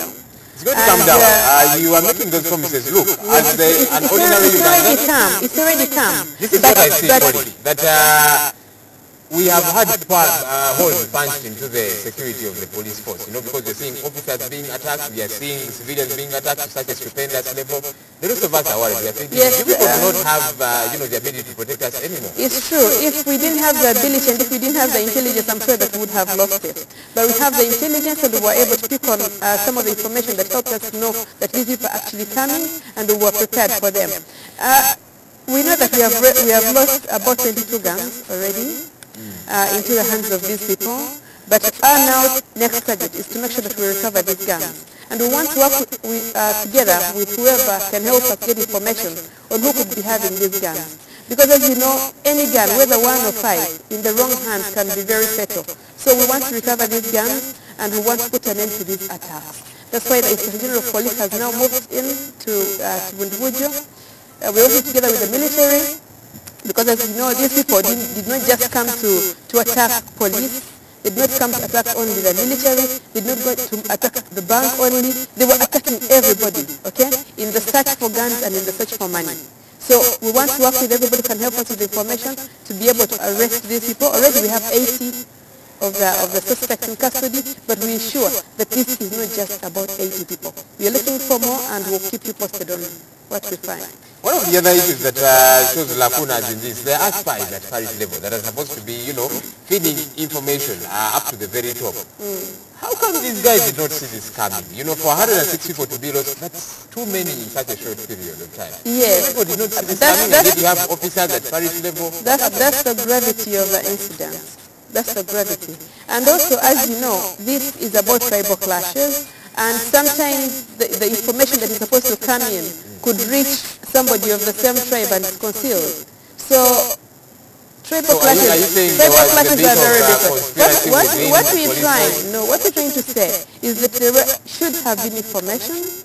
There was little information, but it was not enough to stop this. Okay? And we're investigating all those avenues, whether it was the leads that were concealed, whether it is actually the attackers who gave them the guns because they were also armed. Okay? So we want to find out what really happened. Look, we are seeing police barracks being attacked, army barracks being attacked, and that is why many people are thinking, wait a minute, we need to take this story of tribal clashes with a pinch of salt, you know, Mubende, Chegegwa, Bundivujo now we are seeing, and the like.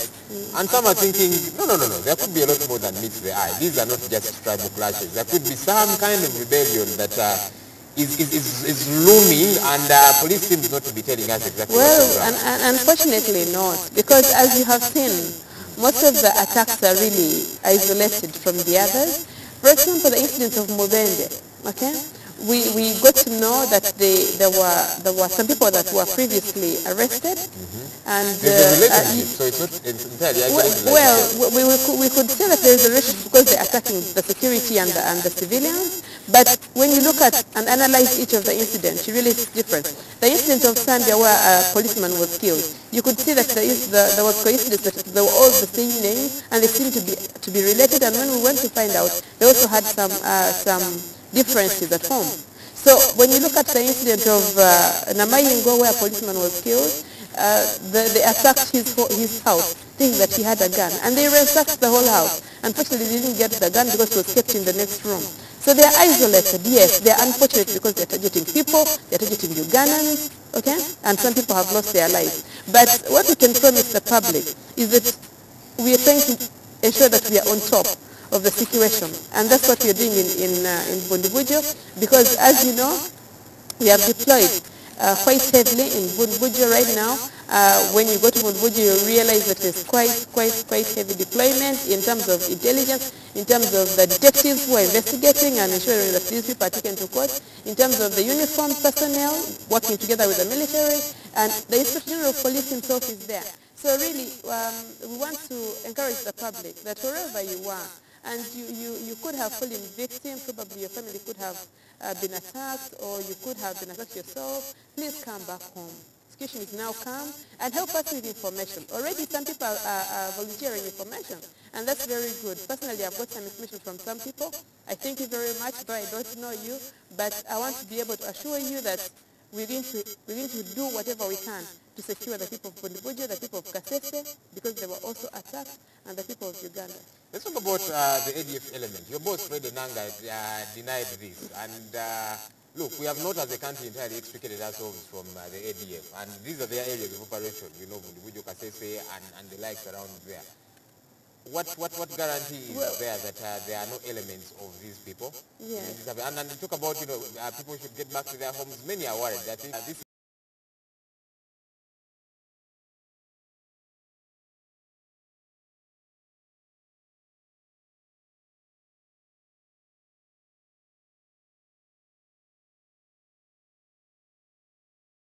incident that we have seen is tribal, okay, and that of course comes from the information that we are picking, okay, and from the arrests that we have made. We believe that this is just about tribal conflict, and we are going to ensure that this comes to an end. I'll tell you one of the issues that I have with the Uganda Police Force. We seem to operate, you know, in a knee-jerk kind of reaction. When there is a situation like there is in Bundivujo, we run there, deploy all over the place, and then after a very short while, all that dissipates, and who knows what gets to happen. This is what always happens, you know. You swing into action after this has happened, people have died, then you're there for a while, and then you leave. We don't have sustainability. Well, right now, the people are not dying, okay? But we are still there. What plan do you have to ensure that there is sustainability? And I will not tell you that we will withdraw at the end of this year or next year. But I'm telling you that for as long as we are needed there, the deployments will be on. They will be on. People are thinking that there could be some kind of relationship between, you know, there's been these terror alerts all over the place. And, you know, as these come around, then we are hearing people in Bundibujo are dying, then we are hearing threats, you know, all over the place. Look, the other day, let's broaden this a little bit. I know this is Bundibujo Kasese, but we could broaden it a little bit and look at the country generally.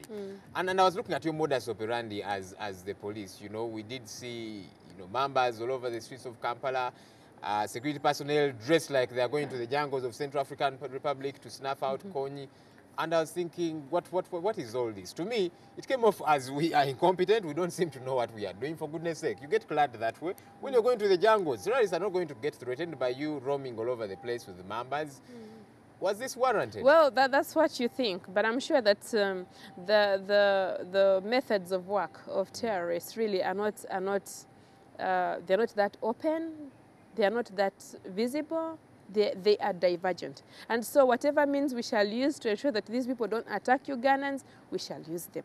We get the information that they're going to attack us, okay? And I want to tell the public that the police is both proactive and reactive, okay? Reactive much of the time. Proactive sometimes. sometimes. That's why we're in the rectification campaign in our centenary celebrations, okay? We are ensuring that whatever mistakes we've made, whether we were reactive more than proactive, that must change, okay? We want to be able to be proactive and ensure that these things don't happen. And when they happen, we must ensure that we step in immediately to make sure that we stop whatever is happening where it has reached, okay? And of course, I know the public must be having a lot of information. For example, in the Bundibujo attack, okay? Please give us that information. For us, we are friends and we act very friendly with people who give us information, okay? Because we rely on information. Operations without information are nothing, and they can't achieve much, but they waste a lot of resources. So if the public can volunteer information, please give it to us because you know these people. And I think we should. I think people should volunteer information. Thank you very much. Look, we welcome it. There could be a school of thought that the Bundibujo Kasese happenings is a decoy. There have been terror alerts, terror threats here in Kampala, and you know, everybody's on the alert. Anytime something could go off, you know, and some people think, look, this is a diversion, focus on Bundibujo, let some people be killed, the police's attention is now the other side, and before we know it, a lot more is happening in Kampala. Are we ready for any eventualities? I want to thank we the hope public this does not Uganda. happen. We pray it doesn't happen. But you know, there's a song that trust in God but lock your door. How are you I people don't ready? know the artist, but I want to assure the public that the police is very ready. But I really appreciate the vigilance of the public. You know, the other day, we've been of course carrying out the campaign, the counterterrorism campaign, and the other day, just on one day, we were able to get calls from border riders, from saloonists, that you know there's a group of people who have come into a salon, they want to remove henna from their fingers, but they look like terrorists, you know, and we arrested them. Then the border rider called us. I'm carrying somebody who's telling me he wants to go to parliament, but I suspect he could be a terrorist. We're able to sift through that and assure them that these are not terrorists, but they are people who have visited Uganda on different purposes. So the vigilance is very welcome, and as you know, we have a very competent team of counterterrorism experts. So whenever you call us, freely we will come and we'll be able to ascertain whether that is a bomb or a grenade or actually it's just a piece of wood wrapped in a container and thrown off, like it was in Barra. You talk about that, and I'm thinking about profiling. In Bundibujo, for example, we are told it is a certain category of people. You know, they speak Congolese, and some speak another language down there. And so we are told police is going after those kind of people, which is profiling. You talk about terrorism here, you know. Now, Eritreans, Somalis, they live in fear. Why we are profiling them? Each time you see a Somali, you're thinking this could be another one. You're talking about arresting them. And then one would imagine this is very defeatist. It's not about Somalis only. Some are Ethiopians and some are Ugandans. Because the attack at the Ethiopian village and the rugby club, Chedondo, was not just about Ethiopians and Somalis and people with pink or whatever color skin. We had Ugandans who were being used. So our call on the public is to be vigilant, be alert, be sensitive, okay? Anything suspicious, whether it is in black color or in red color or in green color, please let the police know, because terrorists don't just use their own, okay? One of the other reasons that you know, the Bundibujo happening seems to be at all order is because as police you have been seen to take sides, because there's an element of tribal clash. People are disgruntled, there's politics infiltrated therein, And people are thinking, look, you as police, you are taking sides instead of being neutral. And could that be why actually they are attacking police stations as well, to show their disgruntlement? Unfortunately not, because if they were attacking the police stations to show disgruntlement, they wouldn't run away with our guns. They wouldn't. And they wouldn't attack the military. They wouldn't attack the civilians. But this is a group that has organized themselves to attack and arm themselves.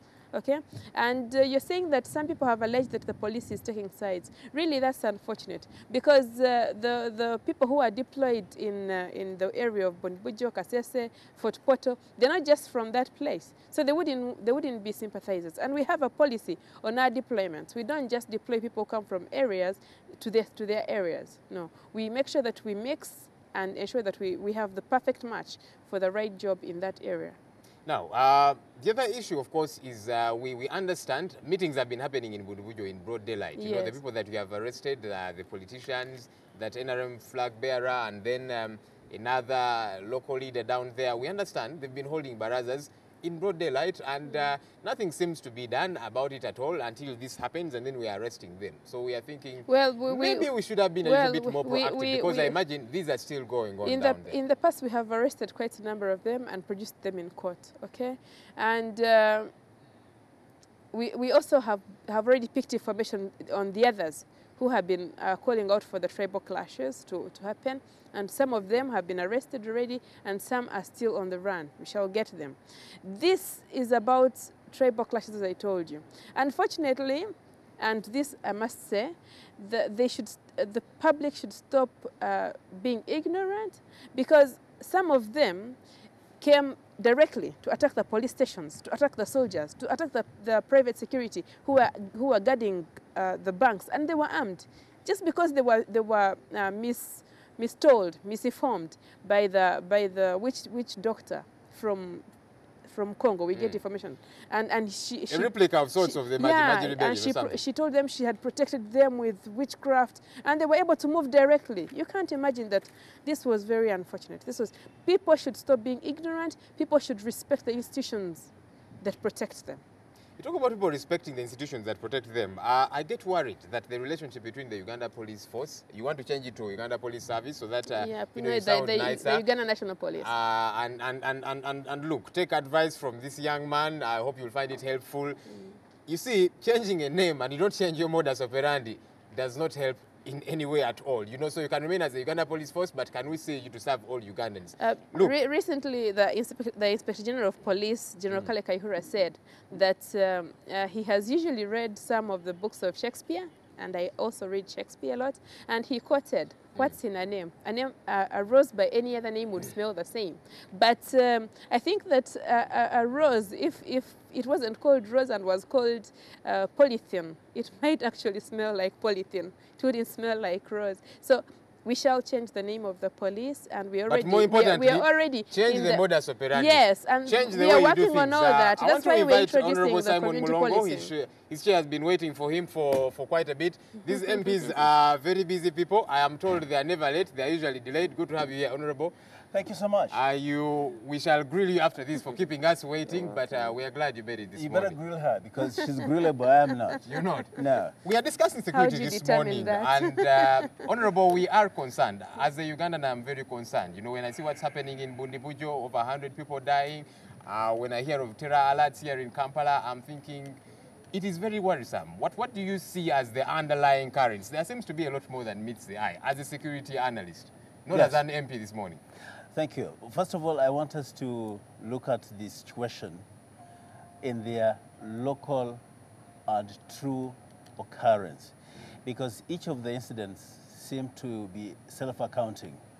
In other words, you can explain every incident without necessarily connecting it to the other, as if it is collaborated, coordinated by one. But Honorable, some people who have been implicated in this one have been implicated in another, so there seems to be some kind of nexus. I don't know what you mean by that, because the Bondibujo case, yes, the 3 district attacks, yes, seem to come from a coordinated group, and the information we have is that it is about the Banyarenzururu who think that they're not happy with the government's latitude to allow other sub-ethnic groups to found their own kingdoms.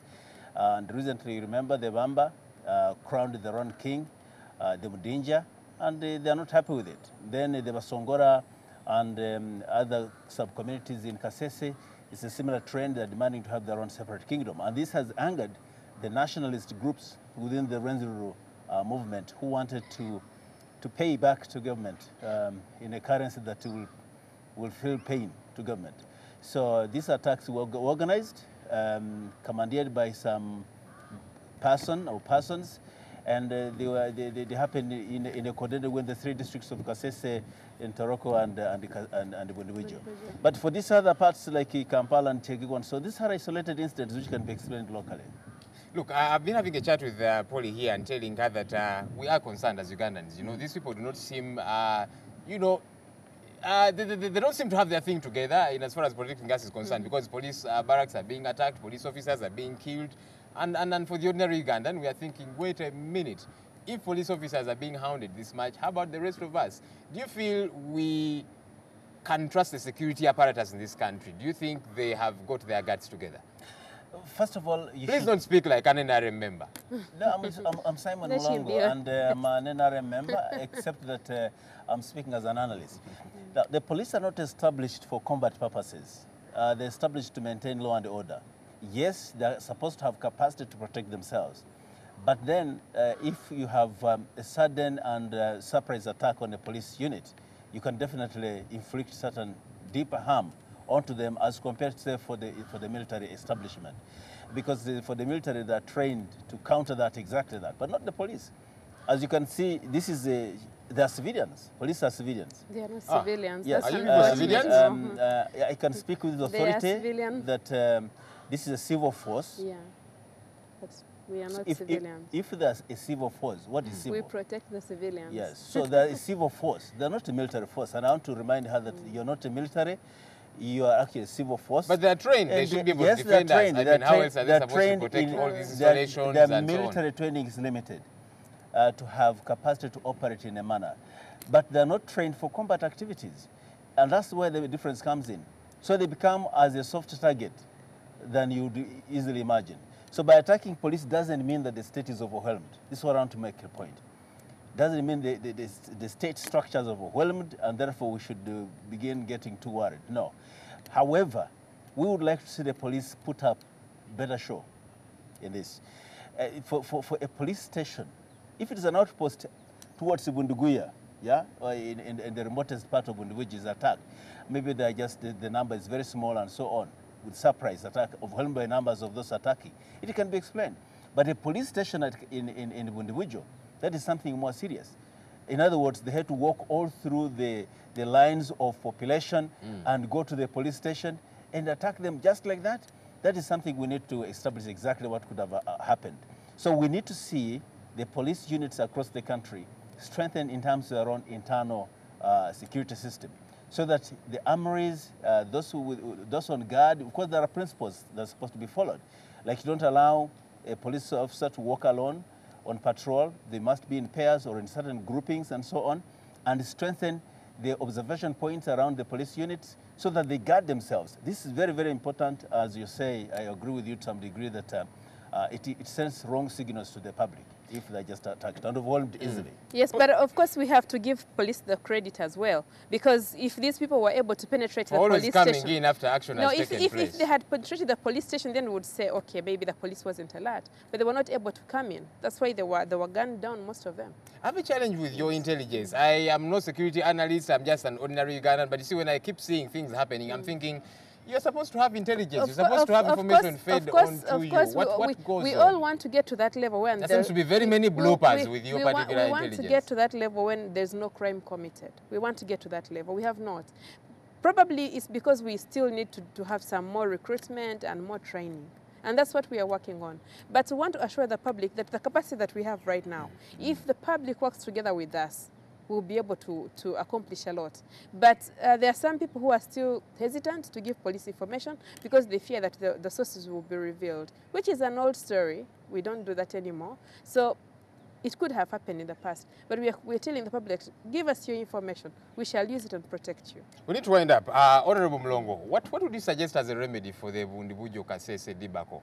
She says the situation is calm now, but people are still angry. Those that have planned to execute the activity have run away. We wish them to come back. Have yet to accomplish that. We hope they don't. What do you think should be the remedy now? First of all, we should look at the cause. The cause has been both structural and immediate. The structural causes are that the ethnic and sub-ethnic communities within the Rwenzori sub-region have been at it for a long time. The tensions have been on, the build-up has been going on for a long time, and the government did not do enough in trying to resolve that. I know Parliament has given it a go. My Committee on Defense has visited the area. We've talked to various actors, stakeholders, and the report soon will be tabled in the House of Parliament. Now, we need to resolve those differences. 2, we should redefine and resituate the issue of the kingdoms. Are these kingdoms sub-state actors, or are they purely cultural institutions? Because the Rwenzori kingdom believe they are supposed to be in control of the entire territory and no other bull should emerge. But then after resolving the question between the Bamba, Bakonzo, and other communities versus the Batoro, now these other communities want also to emerge because they have now the freedom, the latitude. So we have the Bamba wanting to establish their own kingdom, and so are the Batuku and others, and so on and so forth. So what type of authority should the kingdoms wield in terms of state-related powers? That must be resolved, and that should go across the kingdoms in the country. And then finally, we should go head-on with the people who have been planning these things and remind them of their responsibility under the Constitution as it is now, where they're supposed to exercise their activities within the cultural medium and not anything else, not political, not military, no other things which are supposed to be a preserve of the state. Now, for the police should not be seen in isolation of other security architecture. The architecture includes the intelligence communities, that is external security, internal security, the military intelligence who are supposed to work hand in hand with them. And the issue of the intelligence lapse in this case should not be entirely blame on the police outpost there, because they're supposed to have a JIC, a Joint Intelligence Committee structure at the district level, who are supposed to have coordinated. How do these people organize? How do they go and train in some place? How do they disperse themselves, and how do they plan to attack and simultaneously do it across the 3 districts without clear knowledge of the security services? So I think these are important lessons we need to learn. Without a doubt, this is a debate that can and should keep going on so that we keep reassuring Ugandans of their safety. Honorable Simon Mulondo, security analyst, and Mulongo. Yes. And apologies for that. And Pauline Namaye, deputy spokesperson of the Uganda Police Force. Thanks a bunch, gentleman and lady, for joining us this morning. Well, but we wish the people to come back home because the situation is now calm. Please ensure they are safe when they do return. Safe. My opinion is coming up shortly.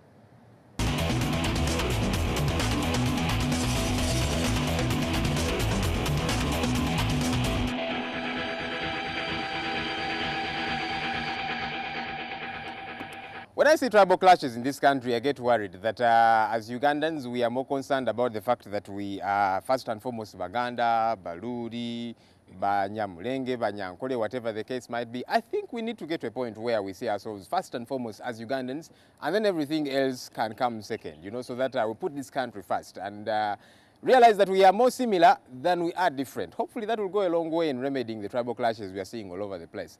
If it is for rebellion, I think police and our security apparatus in this country needs to pull up their socks. They need to up their game, as the young people do say. We need Uganda safe. We need not to see what happened in the past, so that Uganda can get better. It can, and it without a doubt should get better. That's our big story for this morning. Morning at NTV continues shortly. Do stay with us. You're watching Morning at NTV with Simon Kasiate, Mabel Kebirunji, and Brian Mulondo. You can bring everybody in parliament as long as they can wake up and vote for their name. As long as the voters exercise their rights to elect their leaders, there was no need for term limits in Uganda. I know him. I know how he operates. I know how he thinks. There are ways you can go around these obstacles. Why should I conduct myself as if I am Muyai? It's absolutely true. I admired President Museveni. Is the ICC a first code targeting African leaders? You cannot tell me that the whole trouble Kenya had revolved about only the two individuals. The money is not in the budget of this financial year. You can't beat God. You see, God is polygamous also. Look at Jeremiah chapter 31. The security of this country will largely depend on the contribution that the people make.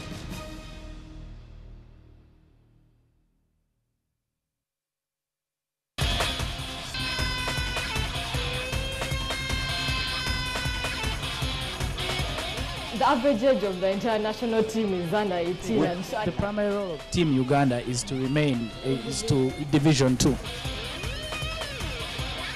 Probably that's the only thing that can make one or two rugby fans smile, that the clubs are doing well. The players haven't put on they haven't wore the game faces. They're not the animals we saw last season, because Ferguson had the same group of players, and he did deliver the Holy Grail, which is the title.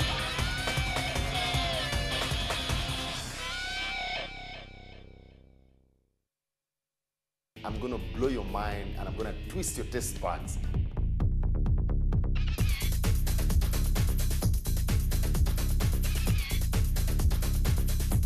The flavors are already coming together. I can feel them.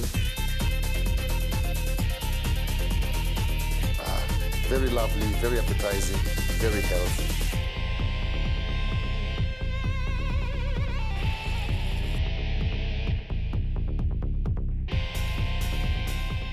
Remember, the way you see it, the way you like it, is the way you get it, from my kitchen to your kitchen.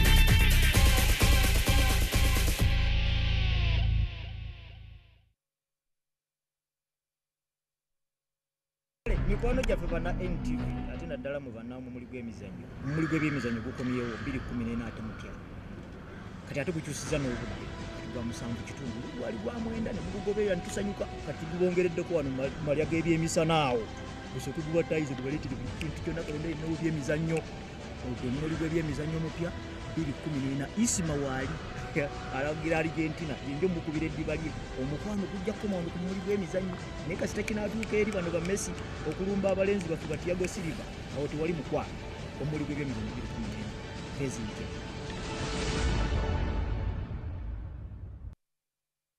oluvannyuma lwa lutalo abaana bangi batwalibwa ab'ekika era bulala basigadde abamu bajja ne babakima era twagenda mu Lukoola eyo inakasongola mu Buluri twagenda mu Butale Babalaaro okubuuza omwana oyo mumanyi nti mukwate obutonde obw'ekkonkome mukwate obutonde bwa Ebola mubuteeke mu nsigo omuzungu ayogedde palamenti mu Kampala has been voted in the past as one of the favorite cities for tourists, one of the most peaceful cities.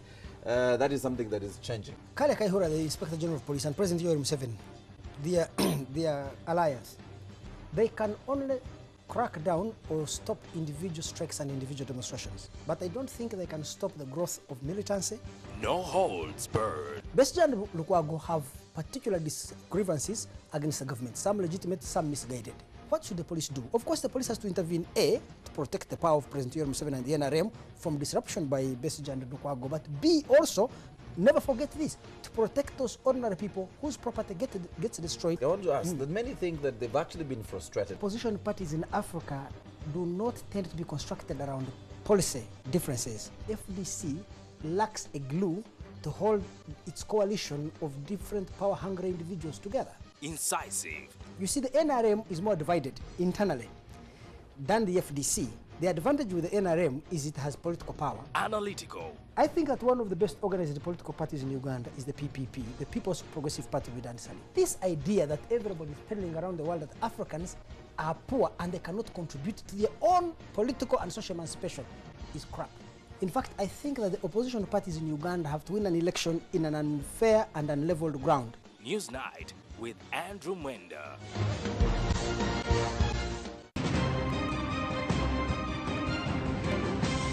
You're watching Morning at NTV with Simon Kasiate, Mabel Kebirunji, and Brian Molondo. Thank you for joining us this Monday morning. On to some of your messages on Facebook regarding the press review. We have Katende saying the people who organize the rallying should put marks so that people stand there and watch. And his comment on education is he blames parents who dislike paying school fees for their children at school. Thank you guys and keep it up. Someone is saying thank you guys for the press review because I'm bad at reading newspapers, but now I am improving. Now, earlier we hosted Pauline Amanye, the deputy spokesperson of the Uganda Police, and Honorable Simon Mulongo, the Bubolo County East MP. Now, to some of your comments regarding the interview, we have Namanye saying here, sorry, we have Kevi saying the government should talk to them. This is regarding the incidents in Bundibujo and Kasese districts. The government should talk to them and solve their problems. But what happened over the weekend was so sad. We have Joel Chinji saying if the police moves in groups, what shows that we are safe? I think it's better anyway to actually move in groups than move solo. We will now cross over to Brian for Everyday Life. Good morning, Brian. Whom do you have today on Everyday Life? I have guests from the insurance company of East Africa, and we are going to be looking at securing your life for the future. First, as a child, and two, ladies will be interested in this one, the Diva policy plan. Stay with us. Everyday Life is coming up.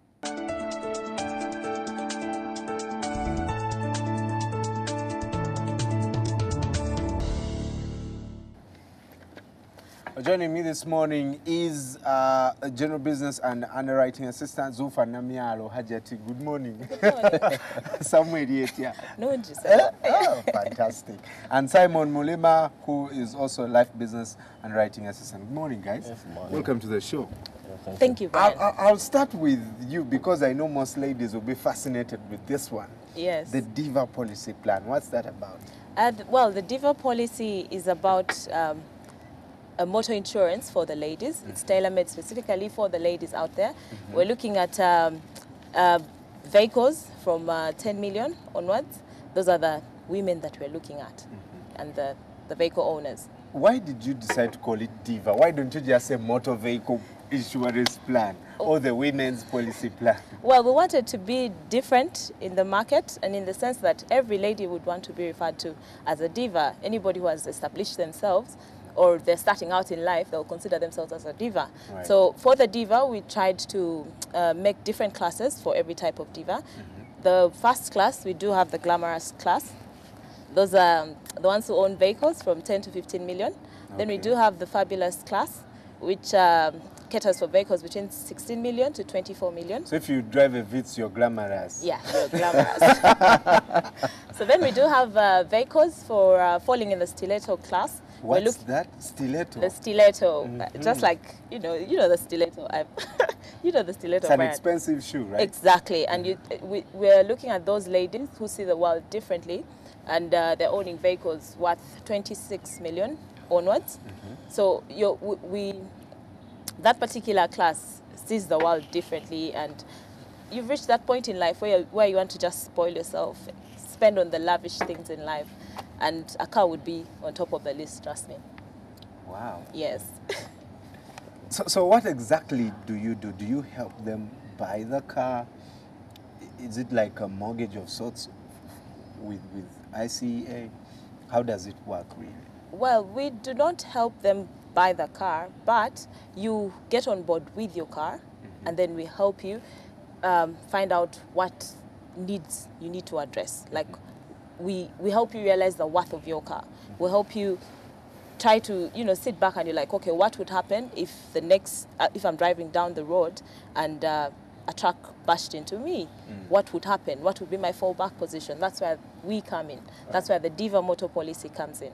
Oh, okay. Yes, to cater for the damage to your vehicle and any legal liability that will be held against you from any third party or passenger. In case you knocked anybody on the road, you'd have to be covered.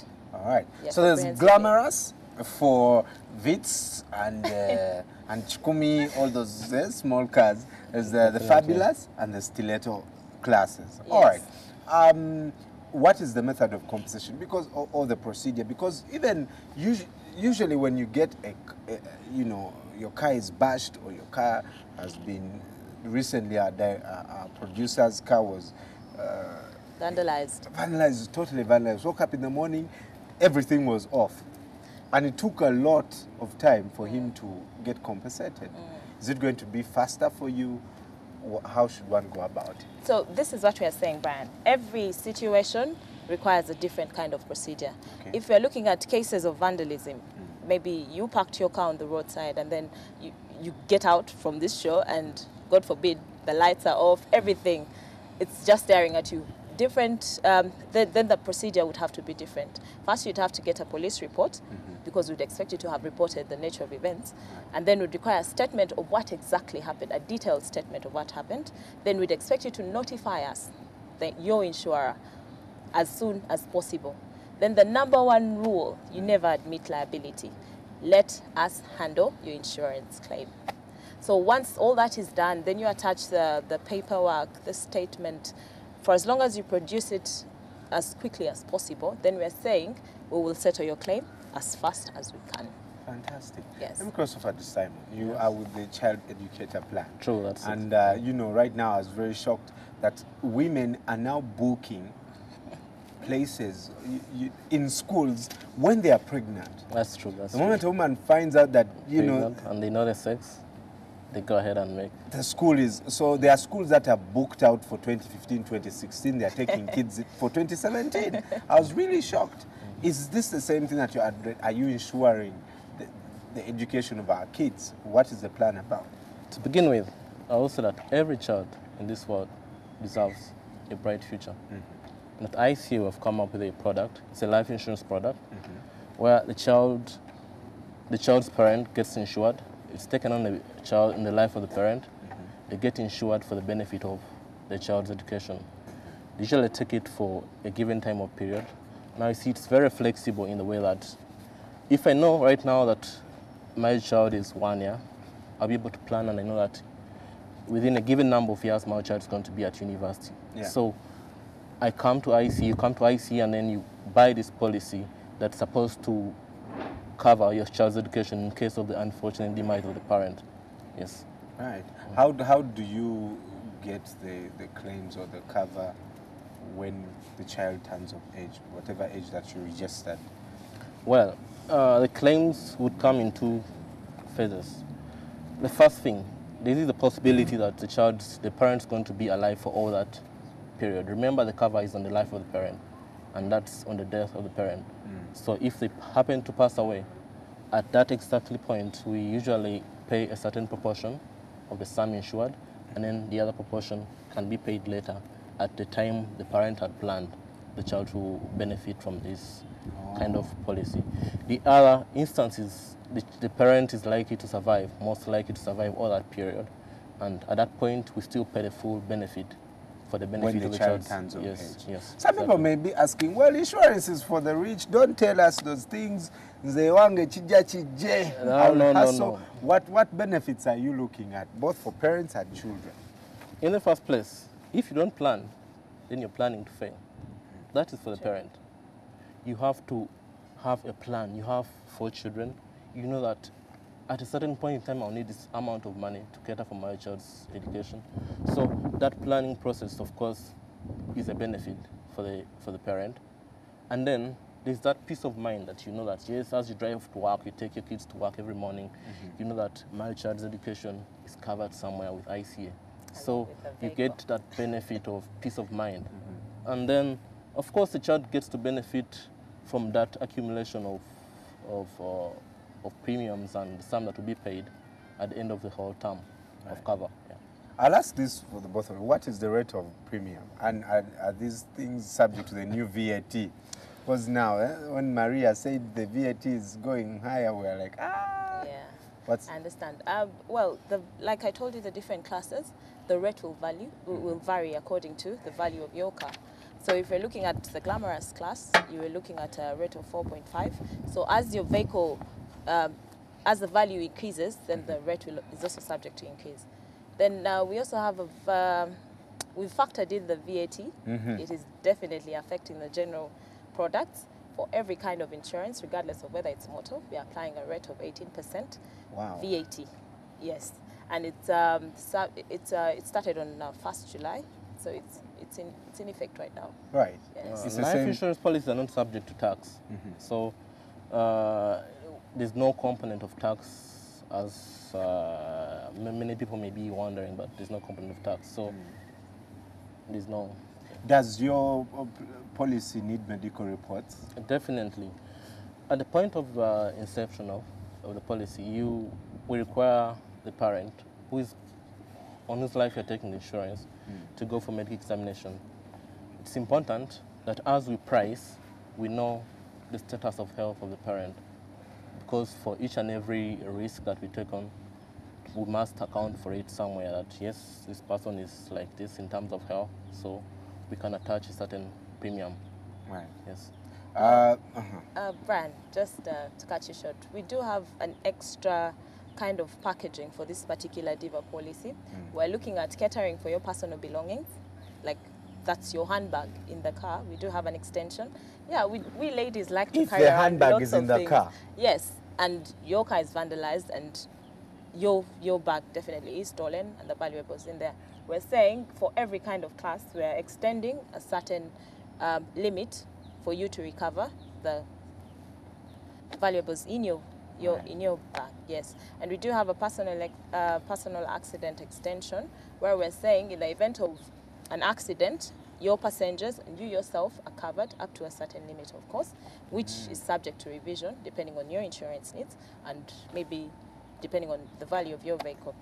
Wow. Yeah, and on top of that, we've partnered with a number of firms on this to be able to make the Diva exciting for every lady. We're looking at a partnership. We've actually partnered with AAU, the Automobile Association of Uganda, to be able to rescue any woman who is stranded on the road. In case you've run out of fuel, this happens, and you can't change a tire, AAU is there for you.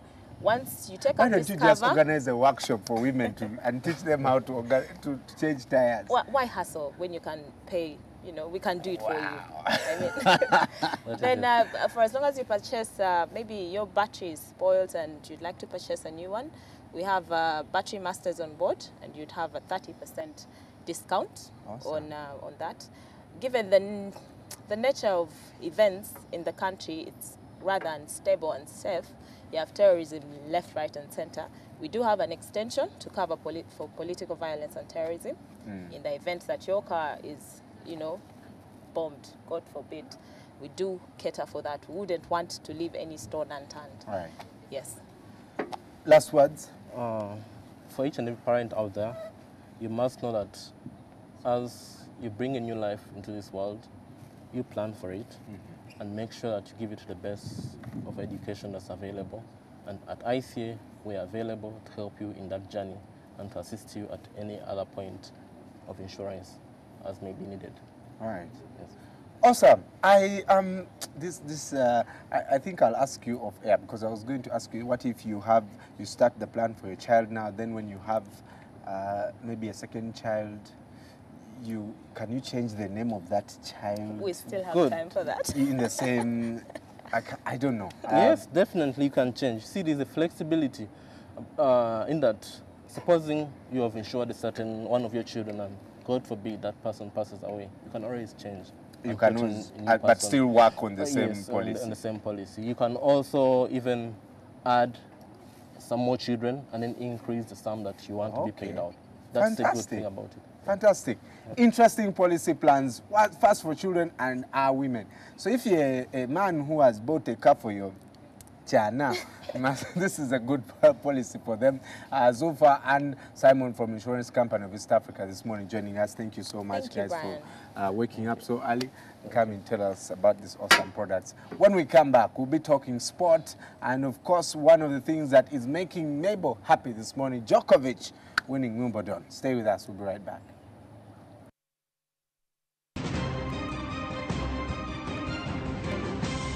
You're watching Morning at NTV with Simon Kasiate, Mabel Kebirunji, and Brian Molondo.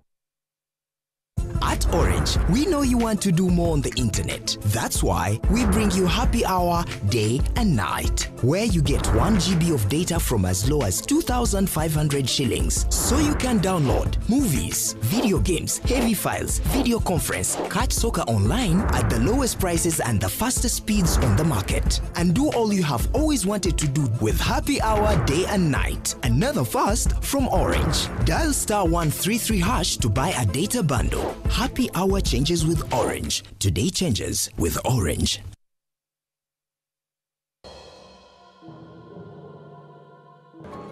Wait. Sorry.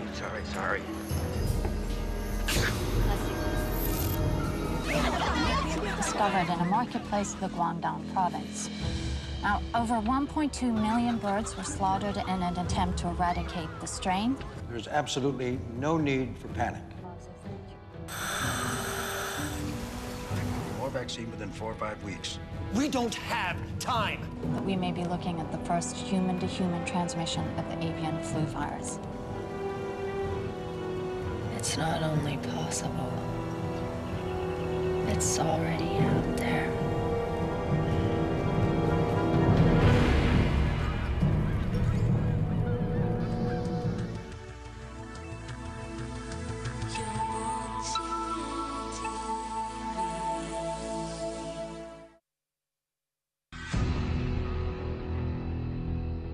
Onyumirwa ebyemizannyo jangu nkulage. Does!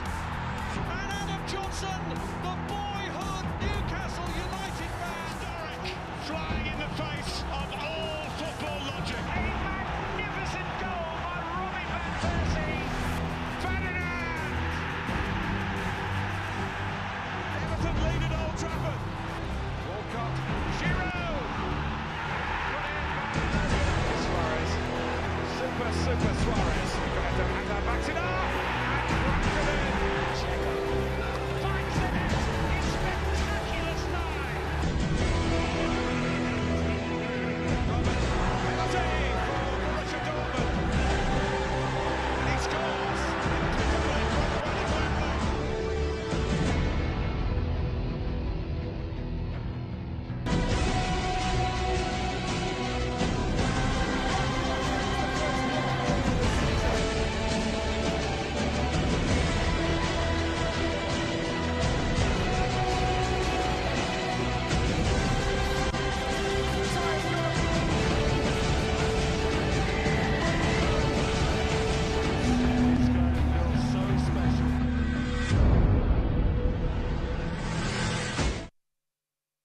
On the next episode, brought to you by... At Orange, we know you want to do more on the internet. That's why we bring you Happy Hour day and night. On the next episode of Deception. Kakati gwe nnyabo madamu. Buzibu ki bw'olina nange nze omuntu akomyewo okukima omwami wange. He's my husband. Komyewo omukima. Naye onyigidde otugubadde okutuusa n'obutayagala kwogera. Let me get this straight. Okay. Did I hear you say husband? I thought he's rubbish. Kasasura gwa kowedde n'onaaba asimanya biki. So. Lule, wait, is this real? What does it look like to you? What? Oh my God. Deception.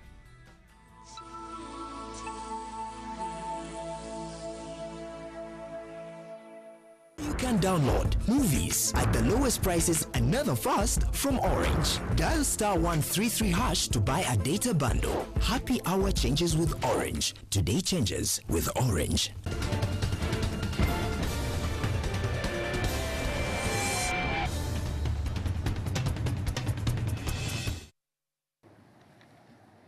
This morning, of course, the news around the whole world is about the success of Djokovic, and Mabel is very, very happy. Good morning. Before we come here, good morning. Yes, good morning.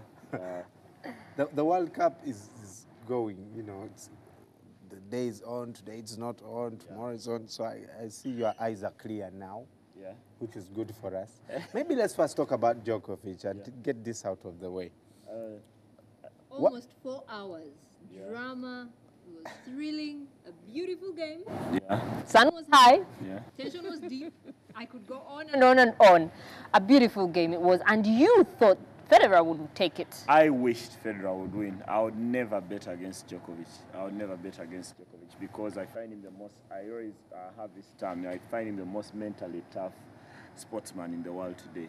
I wish Federer wins an 18th Grand Slam. I'm a big fan of Rafael Nadal, but I'm a very lucky person that sometimes when being a fan does not blur my vision because I love to be someone who lives in the moment and enjoy. And I would always say I'm very lucky to have watched this Roger Federer because for me he's the greatest tennis player I've seen. Because the energy, the finesse, his everything is the total package because he plays with that kind of flair. But then I thought yesterday he had to take the first set, which he did, winning that by 7-6 in a tie break. And at that point, I thought he's got to kick on from here, Roger Federer. Then he faded in the next 2 sets. Yeah. And actually, I thought where I would give Federer a lot of credit, and I never expected that after Djokovic had taken 2 sets in a row, that Federer still had the chance. Then Djokovic was serving for the match at 5-4 for his second Wimbledon title. And at that point, Roger Federer won 5 games in a row to force a 5th set. And for me, that was the entire field. After Federer did that, in the aftermath, I kept on saying, no, he can't win a 5-setter. And eventually I was right because while I had this wish for him to win, and I really want him to win a Grand Slam because I think he deserves one. Is there still time for him to do so? I think with the way he played at Wimbledon this year, everyone might think he has because he didn't drop a set until the quarterfinals against Stanislas Wawrinka. And actually, he only dropped 4 sets throughout the 2 weeks. So that has got to be something. But the thing about Federer now, why you wouldn't want to think that he's going to win another Grand Slam is that he's developed a very bad habit of losing finals because now he's lost his last 3 major finals. When he plays and gets there, by the moment they play on the other side, either Djokovic or Nadal, you know who the winner is. And that's the thing about him, that he's got to find that winning feeling again. He will get there, but not deliver the goods. And that's the thing you can, and it would be even wrong to say about Djokovic, someone who has won 17 Grand Slam titles, the most in history.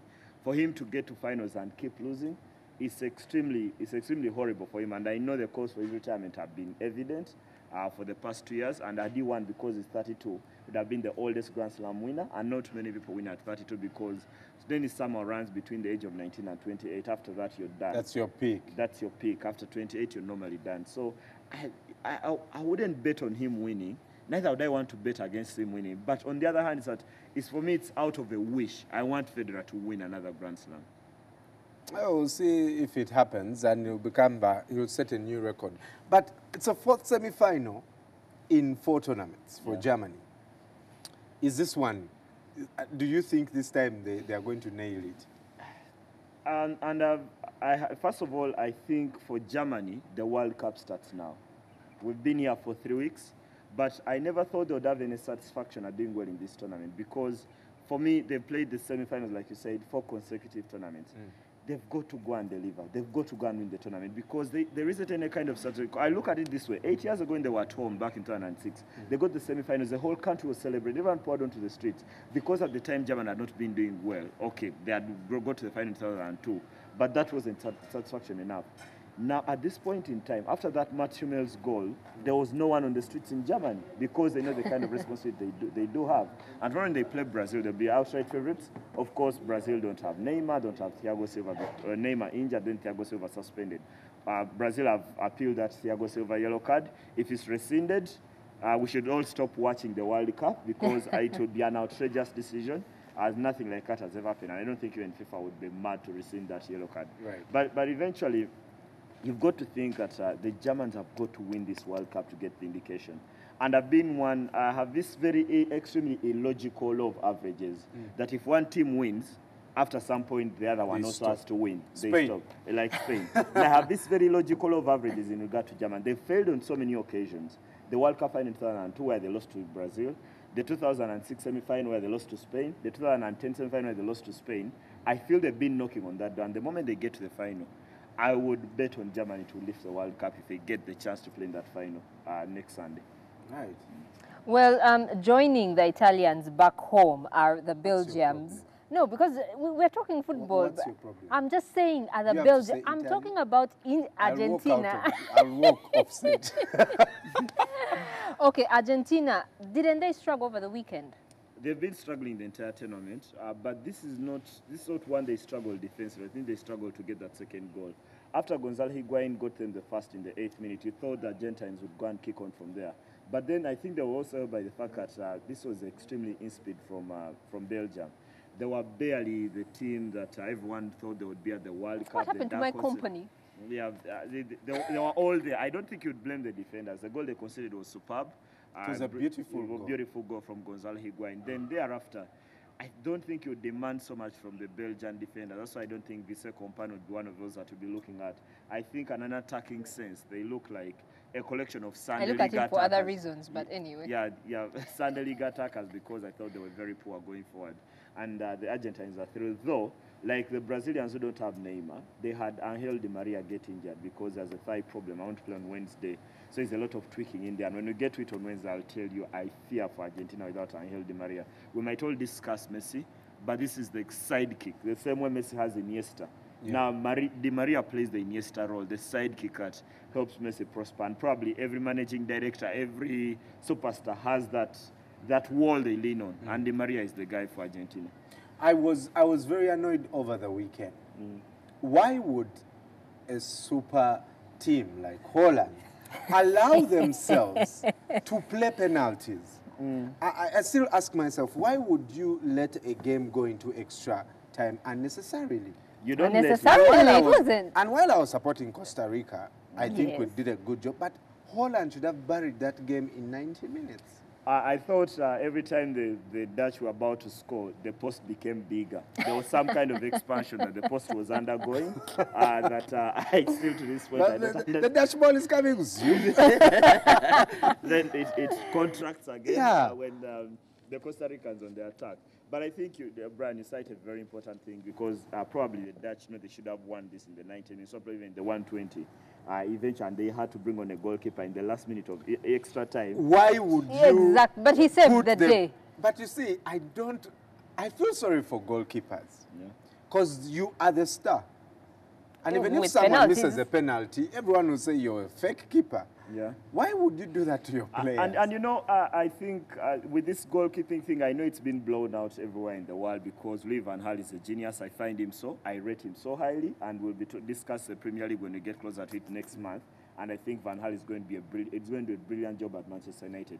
When he brought on Tim Krul at that stage, for me, I don't even think it's about saving the penalties. Because at that point, Van Gaal gave an interview after the game and said, I wanted a bigger goalkeeper, and Tim Krul is bigger than Jasper Silesen. But for me, the thing, that's a mental game. You bring on a goalkeeper, the Dutch brains are lifted. Their heads are lifted. The Costa Ricans are afraid because they're thinking, by the time they bring on this goalkeeper in the 29th minute of extra time, that means it's very good. So I think it's a mental game, and you've got to play it smart. But eventually, I think you're vindicated by Tim Krul saving too. But then on the other hand, you don't only look at Tim Krul. The Dutch had to score their penalties, and they did. Because on the other side, Tim Krul could be saving. Then Wesley Schneider misses, and Ian Robben misses, and Duckout misses. But they did their part. They did their part. And this is a Dutch team that has always struggled with that mental block of penalty, like the English. They failed in 2000 at the Euros against Italy when they were the better side. They failed in 98 against the Brazilians. So I think refreshing to see the Dutch play this mentally tough because they are normally the soft guys. When the things don't go well for them, they lose the games when they get tough. Now, on what I saw on Saturday is a mentally tough Dutch side that will be very tough for the Argentines there. Right. Okay, while the English lost, at least someone won at home. Yeah. We have Lewis Hamilton doing wonders in Formula One over the weekend at home. And I think the thrill of winning at home is amazing. Yeah. So anyway, was he actually good, or is it there was a crash? They stopped for about an hour or so. Yeah, there was a crash right at the start. Kimi Raikkonen actually took out Felipe Massa eventually. Eventually, Kimi Raikkonen was bruised, but eventually the medical report showed that he's okay. But for me, the most important victory of Lewis Hamilton's career, and there could be those when he's won, when he's needed, then this was very important. Remember at the start of this one when he was doing well, he won 4 races in a row, and then everyone was thinking the most dominant driver in F1. Then thereafter, Nico Rosberg came back and has been winning races, yet they're teammates. And the title was slipping away from Hamilton. He had to win here. But when he did, as Nico Rosberg didn't finish the race because he had a gearbox failure on the 27th lap. Very disappointing, and you could tell from his voice at the end of the race. But I thought this was quite a drive from Hamilton. He started in 6th because he messed up his qualification on Saturday, and he committed a huge error. That's why he ended up 6th. And to come back and go and win at Silverstone, you could tell what it meant to Hamilton, what it meant to all those fans. At the time when he was winning those 4 races, all the tickets for Silverstone, which is 125,000-seater facility, sold out because everyone wanted to go and be there, see Hamilton winning.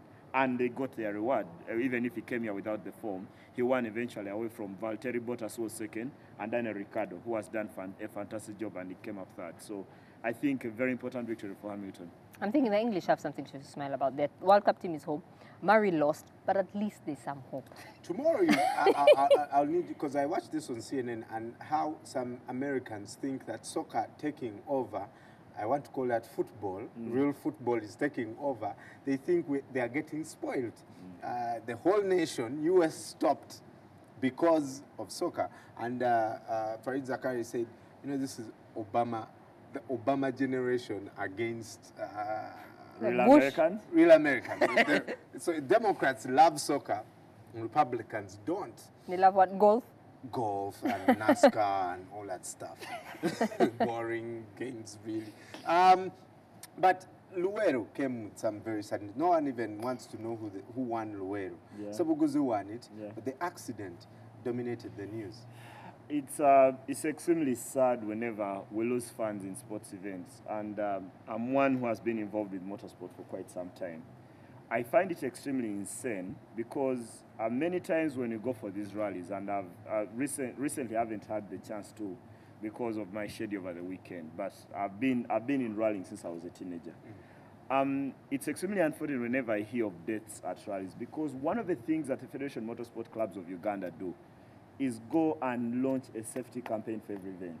They want people to stay from the road, stay from the, keep your border borders, or keep your cows in the paddocks, keep them home for just that one day when the cars are passing. People never heed the call. And I've been to several events where drivers have knocked people, and this unfortunate incident where two children died it just follows the tale. But one of the things I always remember about rally, and I'm not here because I'm smarter than everyone who goes for rally, that I stay away from the cars. But I always see this tag where they say motorsport can be dangerous. Actually, it's the rule number 2 that you're told the moment you get into motorsport. And it's not only for the drivers, but even the fans. So it's extremely sad whenever I hear that someone got close to the road. And I see from all the television pictures, even when I'm watching rallies, when I'm attending rallies, still those fans never get too far away from that maram. And I don't get it. At what point don't we know that this car could easily go off the road? Yeah. When Riaz Courage died a few years ago, rest in peace, Riaz, because he used to be one of the best people in rally. When Riaz Courage died, if you relay the story of what happened to him at the time, the car just went off the road. There was nothing. If he showed you the place where the car went off the road, there is no hill, there is nothing, not that he hit a pothole. He just failed to control it. They just failed to control it. Now, at that point, if this car is so safe for Riaz Courage, why would someone who is watching the rally even get within a distance where if the car went off the road, it would knock you? I think they think they can outrun the car at that point. I personally don't get it. And I've spoken to so many rally drivers who have been involved in accidents. And I know Charles Mwangi told me a story back, I think, in 1998 when he was still racing actively, regularly. And at some point, I think he's driving through the sugar plantation in Kakira. There was a rally in Jinja. And all of a sudden, he turns into a corner. And here is a lady with her 2 children. You know what happened. And with all the campaigns, and I know earlier this year, the FMU launched a campaign across the radio station in the regions where they do their rallies, across televisions, to tell people motorsport is dangerous. I repeat this every time. Motorsport is dangerous. I love my rally. I love the fast cars. I go there and watch them. But I would never let myself get into a situation where if a car went off the road, it would have to hit me. It's extremely unfortunate. Extremely unfortunate. We commiserate with the families that lost the 2 children, and very, very sad. Well, you know, I was really annoyed when I saw that report. Yeah. But yeah, our hearts go out to the families that lost their children. And before we leave, the African proverb.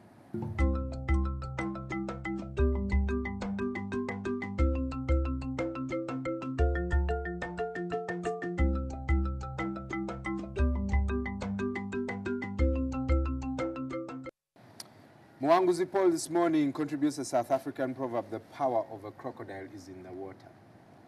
When it's eating the bundles, does it away the bundles while in the water? When it gets on land, yes, you can outrun it. Really? Yeah. Yeah, I think it's about knowing your strength, where you do your abilities and talents. It's one thing that we never do in this country. We try, I think, to be we are all jack of all trades, and we are masters at none most of the time. So I think the crocodile is a master in the water. Yeah, if you got into the water, you can never be faster than it. But sometimes that's why I love Hollywood. Someone lands in the water and then they are chased by a crocodile and they survive. They outswim the crocodile. And you're thinking, come on. No, but actually I was told when a crocodile attacks you and you touch its nose, I think, it goes away. But now the problem would be, how much time do you have to look for the nose? But those guys who are on these channels of Animal Planet and Nat Geo, they do outrageous things. And I've watched some of the filming, how they film this stuff, and they get very, very close. One of them died, so really. Oh yeah, the crocodile hunter. Crikey, mate, he died. Yeah, he died with some small fish. Actually, stingray. Yeah. Well, I think this morning, to translate it loosely, manyawokoma. That's the point. And while we are trying to learn as much as we can, I guess find something where you know that if you are tested, yes, you definitely prove your worth. And that's what we'll leave with you this morning. Head over to our Facebook page, Morning at NTV, Twitter at Morning at NTV, and of course, our SMS platform is available 6565. I'm very excited about this week, guys. Yeah. Very excited. It's the week when we'll come back here and be telling you about a new world champion. I hope it's Messi. I don't think it will be Messi. Yeah, right. There's heart and mind. Whom do we support now? Costa Rica is out. France, Germany, Netherlands, Argentina. All of them are big. Netherlands, Germany. Netherlands have never won the World Cup. Yeah, Netherlands. I think I'll go with Netherlands. Kali. Have a fantastic day, and we'll catch you tomorrow. Bye-bye. You're watching Morning at NTV with Simon Kasiate, Mabel Kebirunji, and Brian Molondo.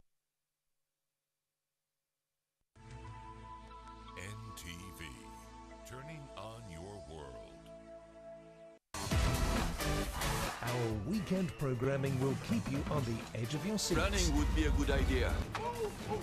Our most watched teen show in the country, Teen Nation, will be screening 6 p.m. on Sunday.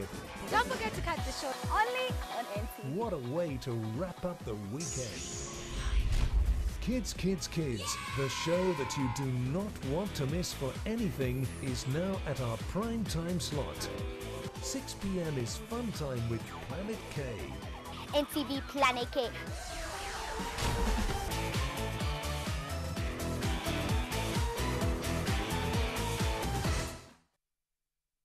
On the next episode, brought to you by... At Orange, we know you want to do more on the internet. That's why we bring you happy hour day and night.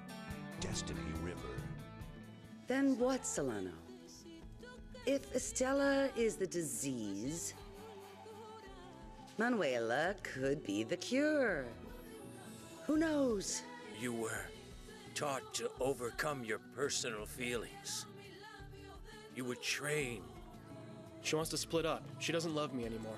What are you talking about? But you two got along so well, Fred. I don't know, Mom. I don't know. Destiny River.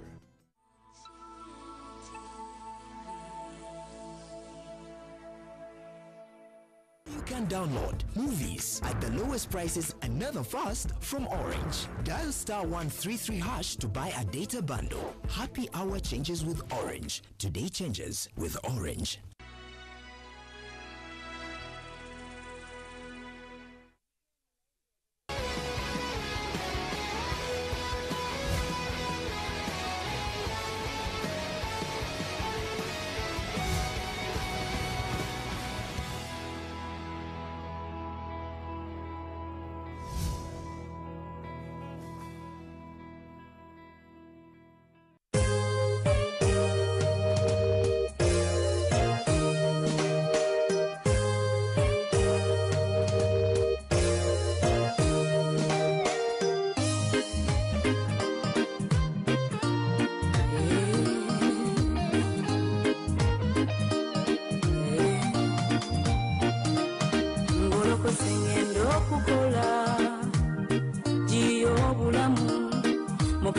nkusaba ogende nange otali mukama ensena nnemerera kolerera abaana bange mukama kolerera future yange mukama tambula nange kulembera nagoberera omukisa ku mulimu gwange omukisa mu bulamu bwange kuba omukisa mukama gwe gwogaba nkimanyi tegulina buyinike omukisa gwa mukama gwampadde nkimanyi nabandi babulungi kuba omukisa gwampadde nkimanyi tegulina buyinike ekibuga nganye sikifuluma nedda manyi ndi babulungi kuba omukisa gwampadde nina katonda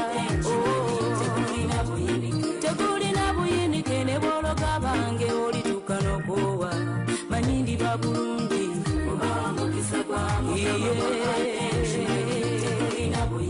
tegulina buyinike ne bwogala oluggi guwaganya mu ddirisa era ndi babulungi nina katonda tegulina buyinike omukisa gwe ŋŋamba tebakuloga nedda riziki tewaba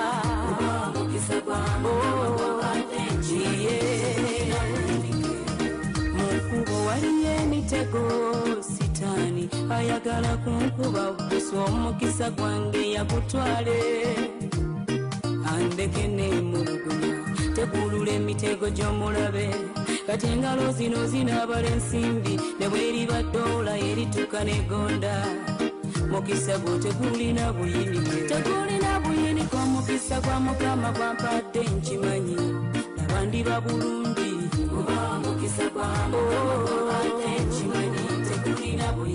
tegulina buyinike ekibuga nganye sikifuluma nedda manyi ndi babulungi nina katonda tegulina buyinike ne bwologa bange olituuka n'okoowa manyi ndi babulungi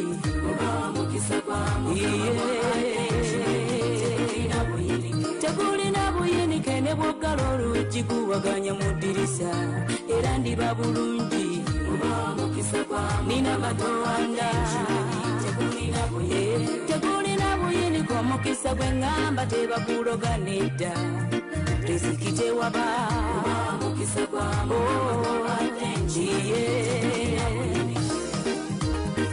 empewo efuwa enkuba nekuba kolerera abaana bange bereza omukisa gwo omuzira gukuba genda nange kolerera future yange genda nange tegulina buyinike omukisa gwa mukama gwampadde nkimanyi nabandi babulungi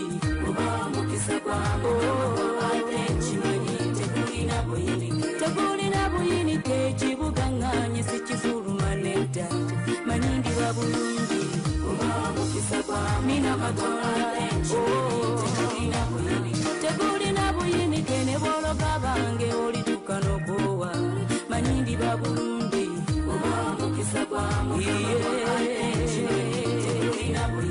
tegulina buyinike ne bwogala oluggi guwaganya mu ddirisa era ndi babulungi nina katonda tegulina buyinike omukisa gwe ŋŋamba tebakuloga nedda riziki tewaba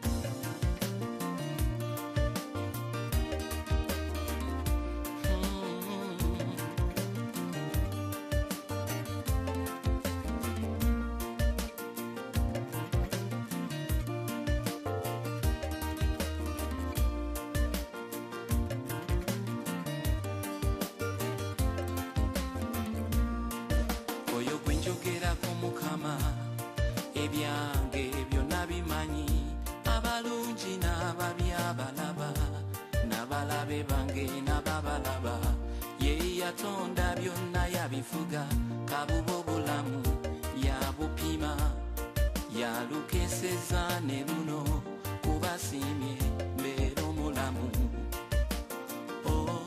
Mukama onkumye nnyo Mukama, na luno lukedde olunaku lubenga lwadde mbeera mula. Olunaku luno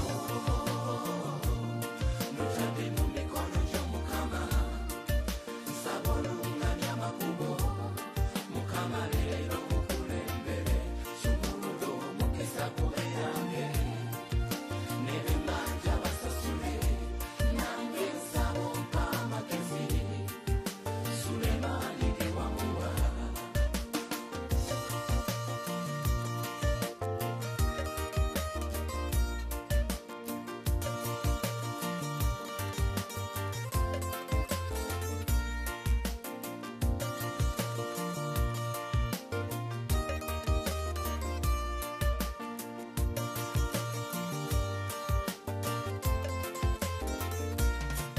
Buli kyenkwatako Mukama mpa omukisa nkiganyulwe, n'ebiseera bye mmala nga nkola nyamba nsobola okufuna emitego gya sitaani enkumu gyonna gimbuse, obukuumi ku bulamu bwange ne ku bintu byange Mukama bumpe, obukuumi ku maka gange ne ku bazadde bange bumpe, obukuumi ku mikwano gyange n'emirimu gyange Mukama bumpe. Olunaku luno lutadde mu mikono gyo Mukama, nsaba oluŋŋamya amakubo Mukama leero mukulembere, sumululo omukisa kube yange, ne be mbanja basasule, nange nsaba ompa amagezi, Sulemaani ge wamuwa.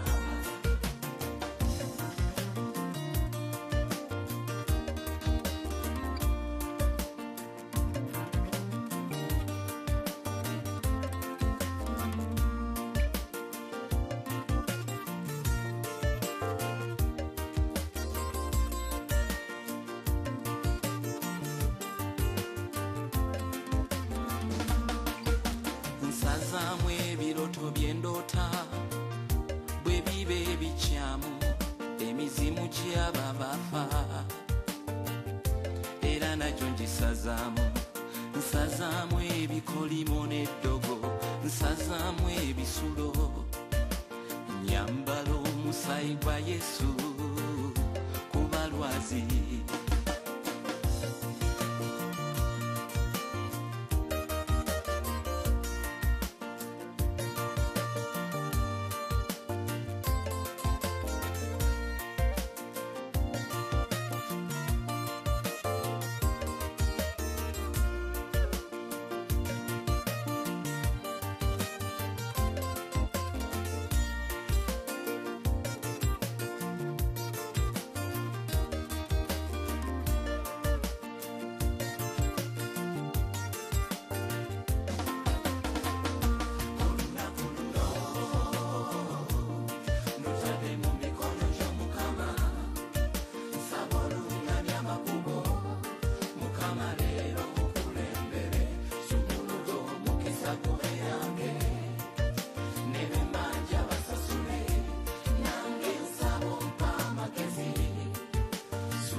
Yesu nzize ntwala umutima nguwayo gy'oli ekiweebwayo ekiramu olw'ekisa kyo olw'omusaayi gwo nzija mu kifo awatukuvu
Yesu nzize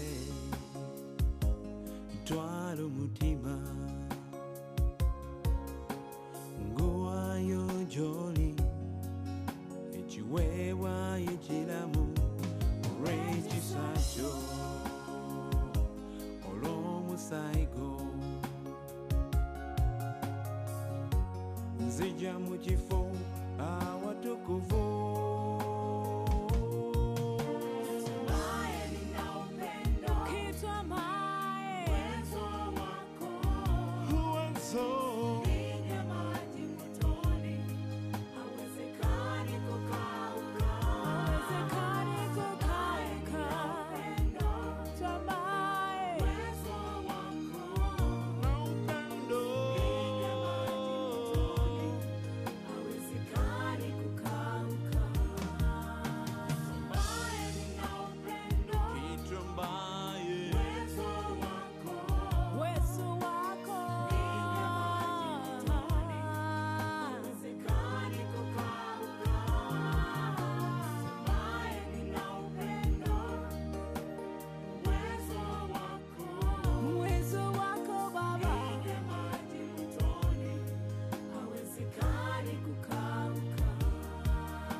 Sometimes children have amazing ideas, but they can lead to tough stains.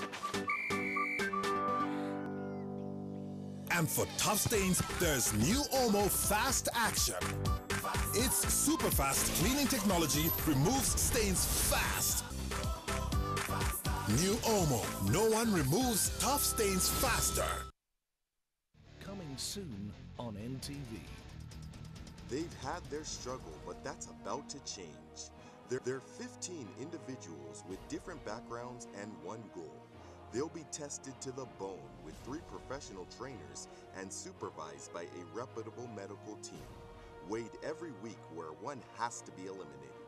If you want to be inspired, have a healthy body, and gain confidence, this is your show. Follow these individuals on their amazing journey because cameras don't lie. Burn it up, transforming lives as we create a healthier Uganda.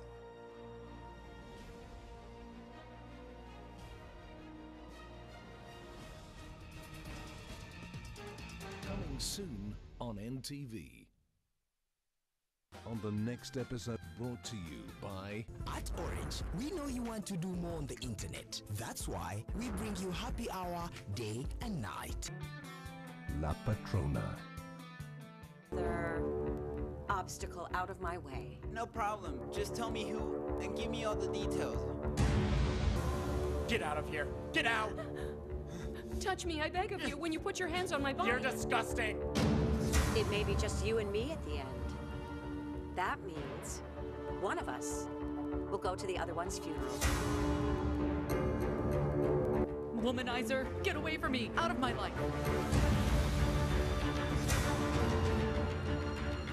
Come on, they must be over there. Cecilia! La Patrona.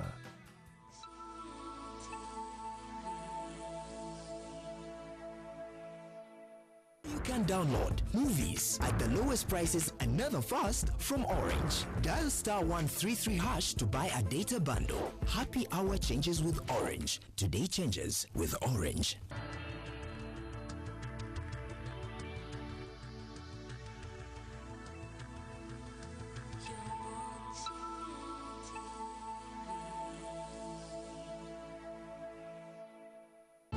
This program is rated PG. It is suitable for children ages 8 and above, but parental guidance is advised as it might contain mild violence and mature situations.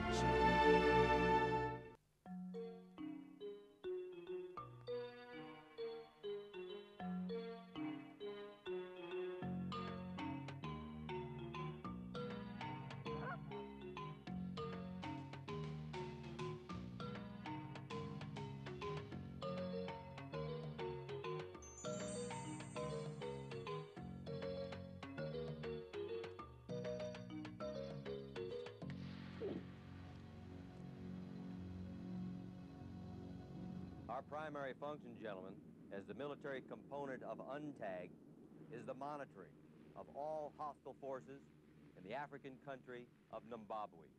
Included in our duties is the rapid demobilization of all civilian forces, commandos, and ethnic forces, along with the dismantling of their entire command structure. Now, we're headed for a country that's been hard hit by a brutal ongoing war. And what we got to remember is what we're dealing with here is a primitive people living in a desolate, unforgiving, uncivilized world, savage world, teeming with countless hidden dangers, everything from intertribal strife to malaria to free-roaming wild animals.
Make no mistake about it, gentlemen.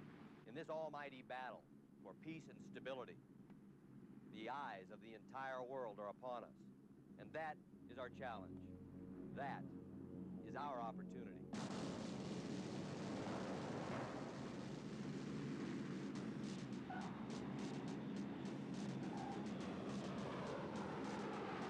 Arm weapons!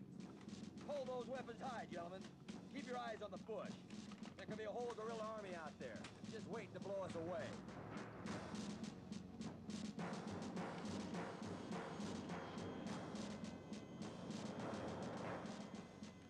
Let's do it, man.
Cool. I'm so thirsty, honey. I'm They got a dying. cold. I wonder where that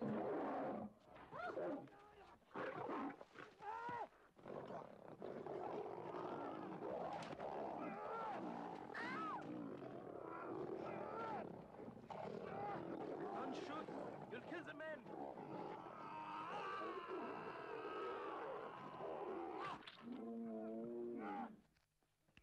Er hat ihm umgebracht.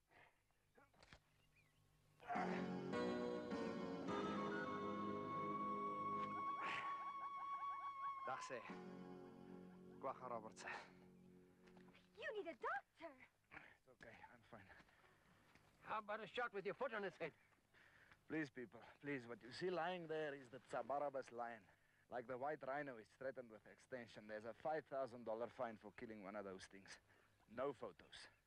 Just one shot, sir. Please. Please. Only one. I also want one, please. Thank you. Only two. Thank you. Don't come any closer. Those bastards don't die easy. And you put the foot on the head. Thank you. Pull out your chopper.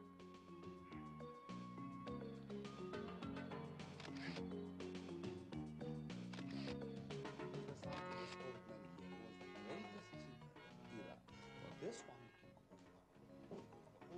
Und was ist das, Liebling? Ich weiß nicht. Scheiße. Bitte? Das Scheiße von das Lion. Ein Handvoll von diesen Gutes auf dein Lohn und du willst keine Dogs mehr haben, das kommen zu puffen auf dein Gras. Verkaufen Scheiße, das ist ungeheuer. Ah, genuine. Wait a minute. You mean this is actually poo-poo? Only $10 a bag. I'll take 4. Yeah. You take 4, maybe?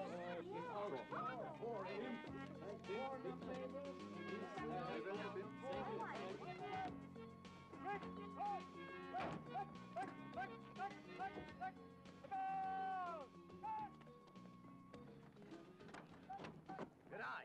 Nigel Shady, Australia. Hi, I'm Joop van der Ploes van Holland. Yeah, some guys have all the luck, eh?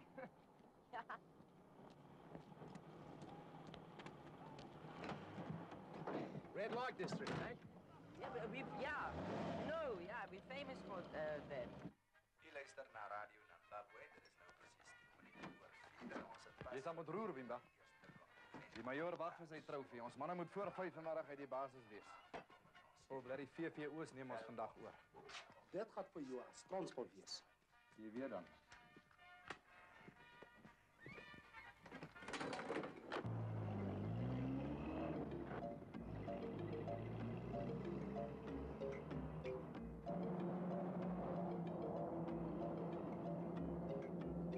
Stands in the open veld. The sun beats down on Africa.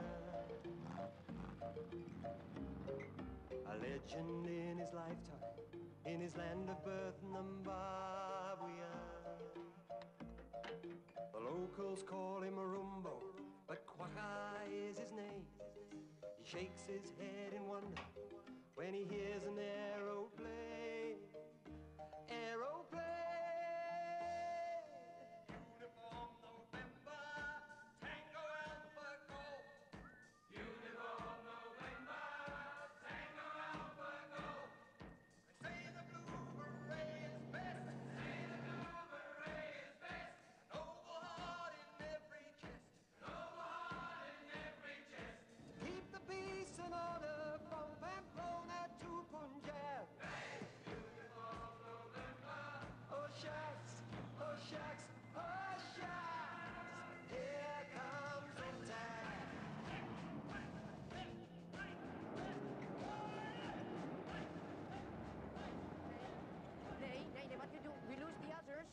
Sorry, Bruce. Need to shake hands with your wife's best friend. Your wife? Where is he? Oh, is een grapje. Is leuk.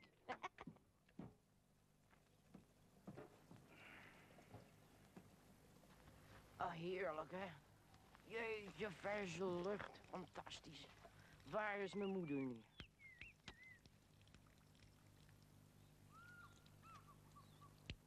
Springbok.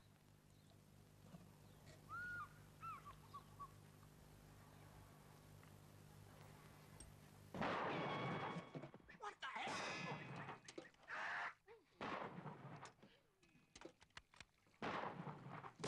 Jeetje! Moeder! Moeder!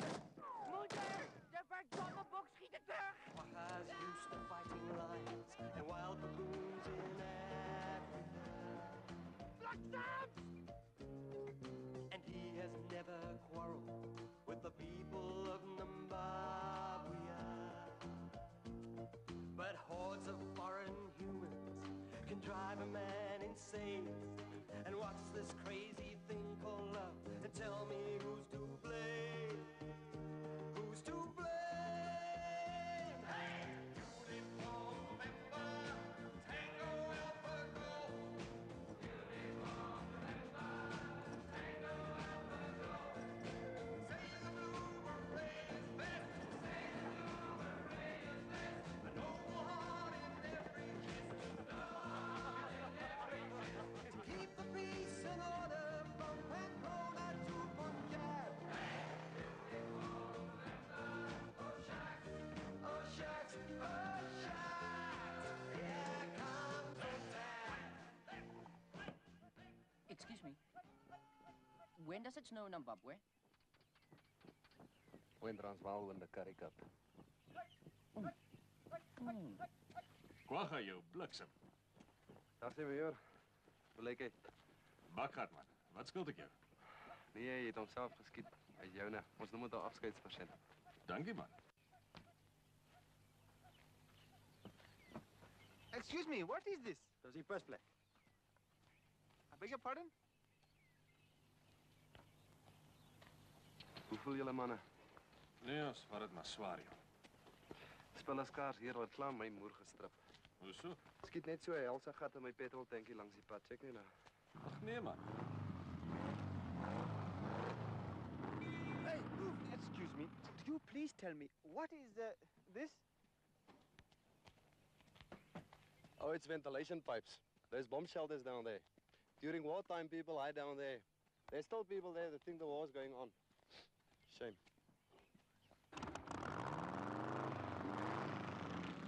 Oh, no. This is too terrible. Kui, hello. You can come out now. Hello. UNTAG is here. It is peace time. See? United Nations Transitional Assistance Group. The war is over. You can come out now. No. No.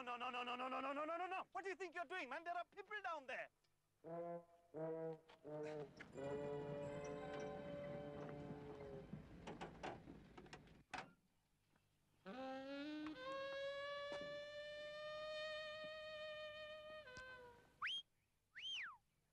Whack the old diddle out, mate. What a trimmer. Hey, Ma. Here, look. Hi, Sheila. Fancy a bit of horizontal jogging with old Nigel Shady?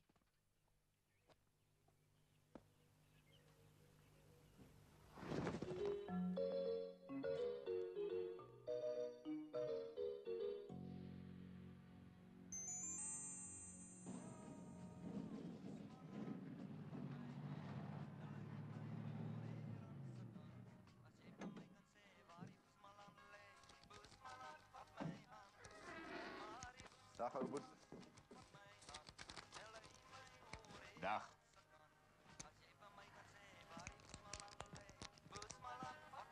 Hoe lyk dit? Nie so goed so met jou nie. Maar ek slaap daarom in die nag. Met jou aan mekaar gesyp sal ek glo is half moeilik om wakker te bly. Jakes, doe my 'n guns. Nog een. Laat jou maag gaan. Jy weet, dit is vir my baie snaaks hoe jou gat begin gons. Elke keer nes ek van jou suiperheid praat. Sê dit nie vir jou iets? Ja, dit sê vir my iets. Dit sê vir my, vat jou verneekgeld en druk dit in so diep dat dit hier bo by jou kop uitkom. Dat dit daar lekker lê en vrot word onder daai vals voelnes op jou bles. Dis hoekom gaan vrou jou ooit sal vat nie. Waarvoor man wat 'n man is spog met 'n ander man se weggooi hare? Doen. My toepy is my saak, okay? En my dronkgatgeit is my saak. Kwagga, met die geleende manhare. Weet eintlik is jy reg. Dit is jou saak. My saak is om genoeg cash bymekaar te kry om lank verloren eendag te kan besit. Die plaas gaan myne word, ou boet. Al moet ek loop môre voor. En as dit myne is, dan moet jy en jou koekastingspul waai met 'n moer se spoed. As jy lang verloren wil hê, sal jy moet uithaal en wys. Uithaal en wys, sê ek jou. Probleem lê nie by die uithaal en wys nie, ou boet. Die probleem lê by die oprol en terugsit. En so met die oprolslag, dan kry 'n man partykeer nog 'n kruines ook.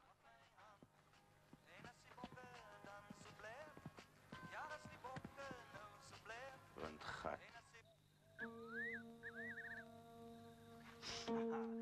Ano-san, もうすぐあなたを死んじゃする。気をつけて。もうあなたを食べる。じゃあ気をつけてよ、ラノさん。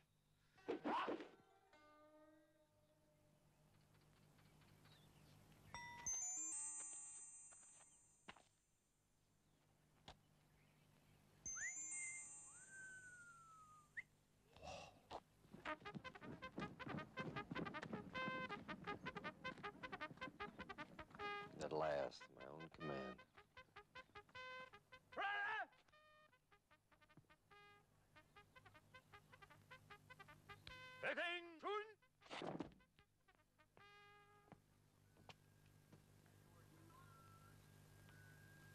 As you were, Jim.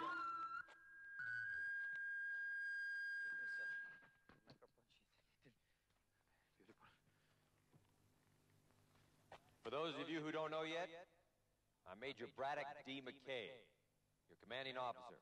Welcome to Africa, your home sweet home for the next few months. My A to C is Captain Carlos Zapman. Zapata, sir. Captain Carlos Zapata, 1st Infantry Battalion, Guatemala. And I'm pleased to announce that Captain Zapata speaks over a dozen languages. 14, sir. Beg pardon? I speak 14 languages, sir. Over 14 languages. Yes, 15 if she's including my own. 15, you include his own. Yes, I used to speak 4 and 20, but I'm forgetting some along the way. 15's fine for the moment, Captain, just fine. Thank you, sir. Now, You have any problems? You see Captain Zapata. He, in turn, will report them to me. It's not going to be easy, gentlemen, but I intend on running a tight ship here. Tell them that, Captain. Tell them this? Tell them what I just said. Oh, in English? No, I tell them in English. You tell them in, say, Finnish. Okay, man. We finish. No, that language Finnish. Tell them that we're going to run a tight ship here. Oh, yes, sir. The major, she say, von Gebieten durch Kiloboten der Füngedor, visiten Torek. And nobody is here to have a ball. Numbele kende vol hingebessun gedor, ben de football. We're here to kick ass. Ungedes heime Gundem, weil gut sind de dunkle Bein.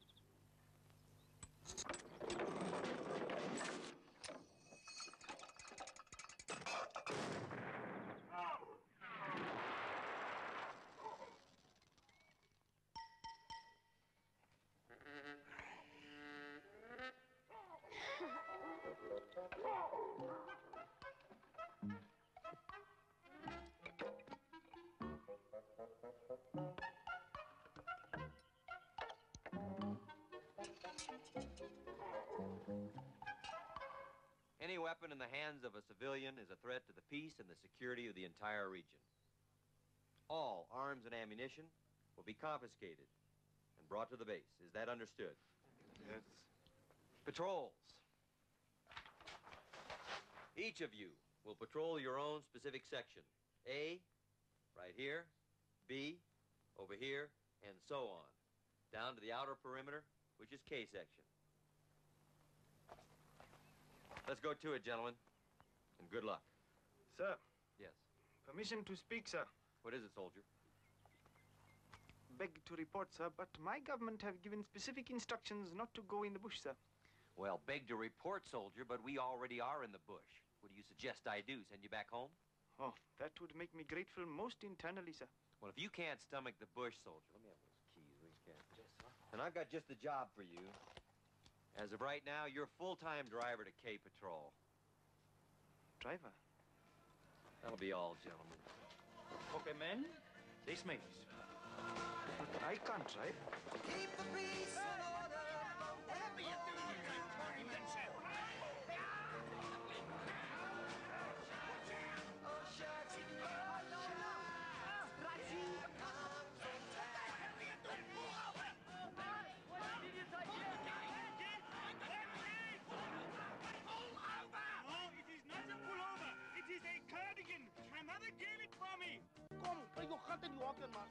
Hey, Bimba. Mens praat nie so met 'n vrou nie, okay? Kom broer. Dis altaal wat die vrou ken. Ja, maar mens praat nie so. Kom.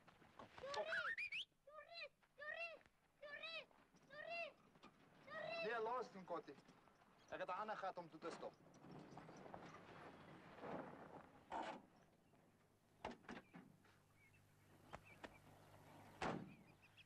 Make full, please.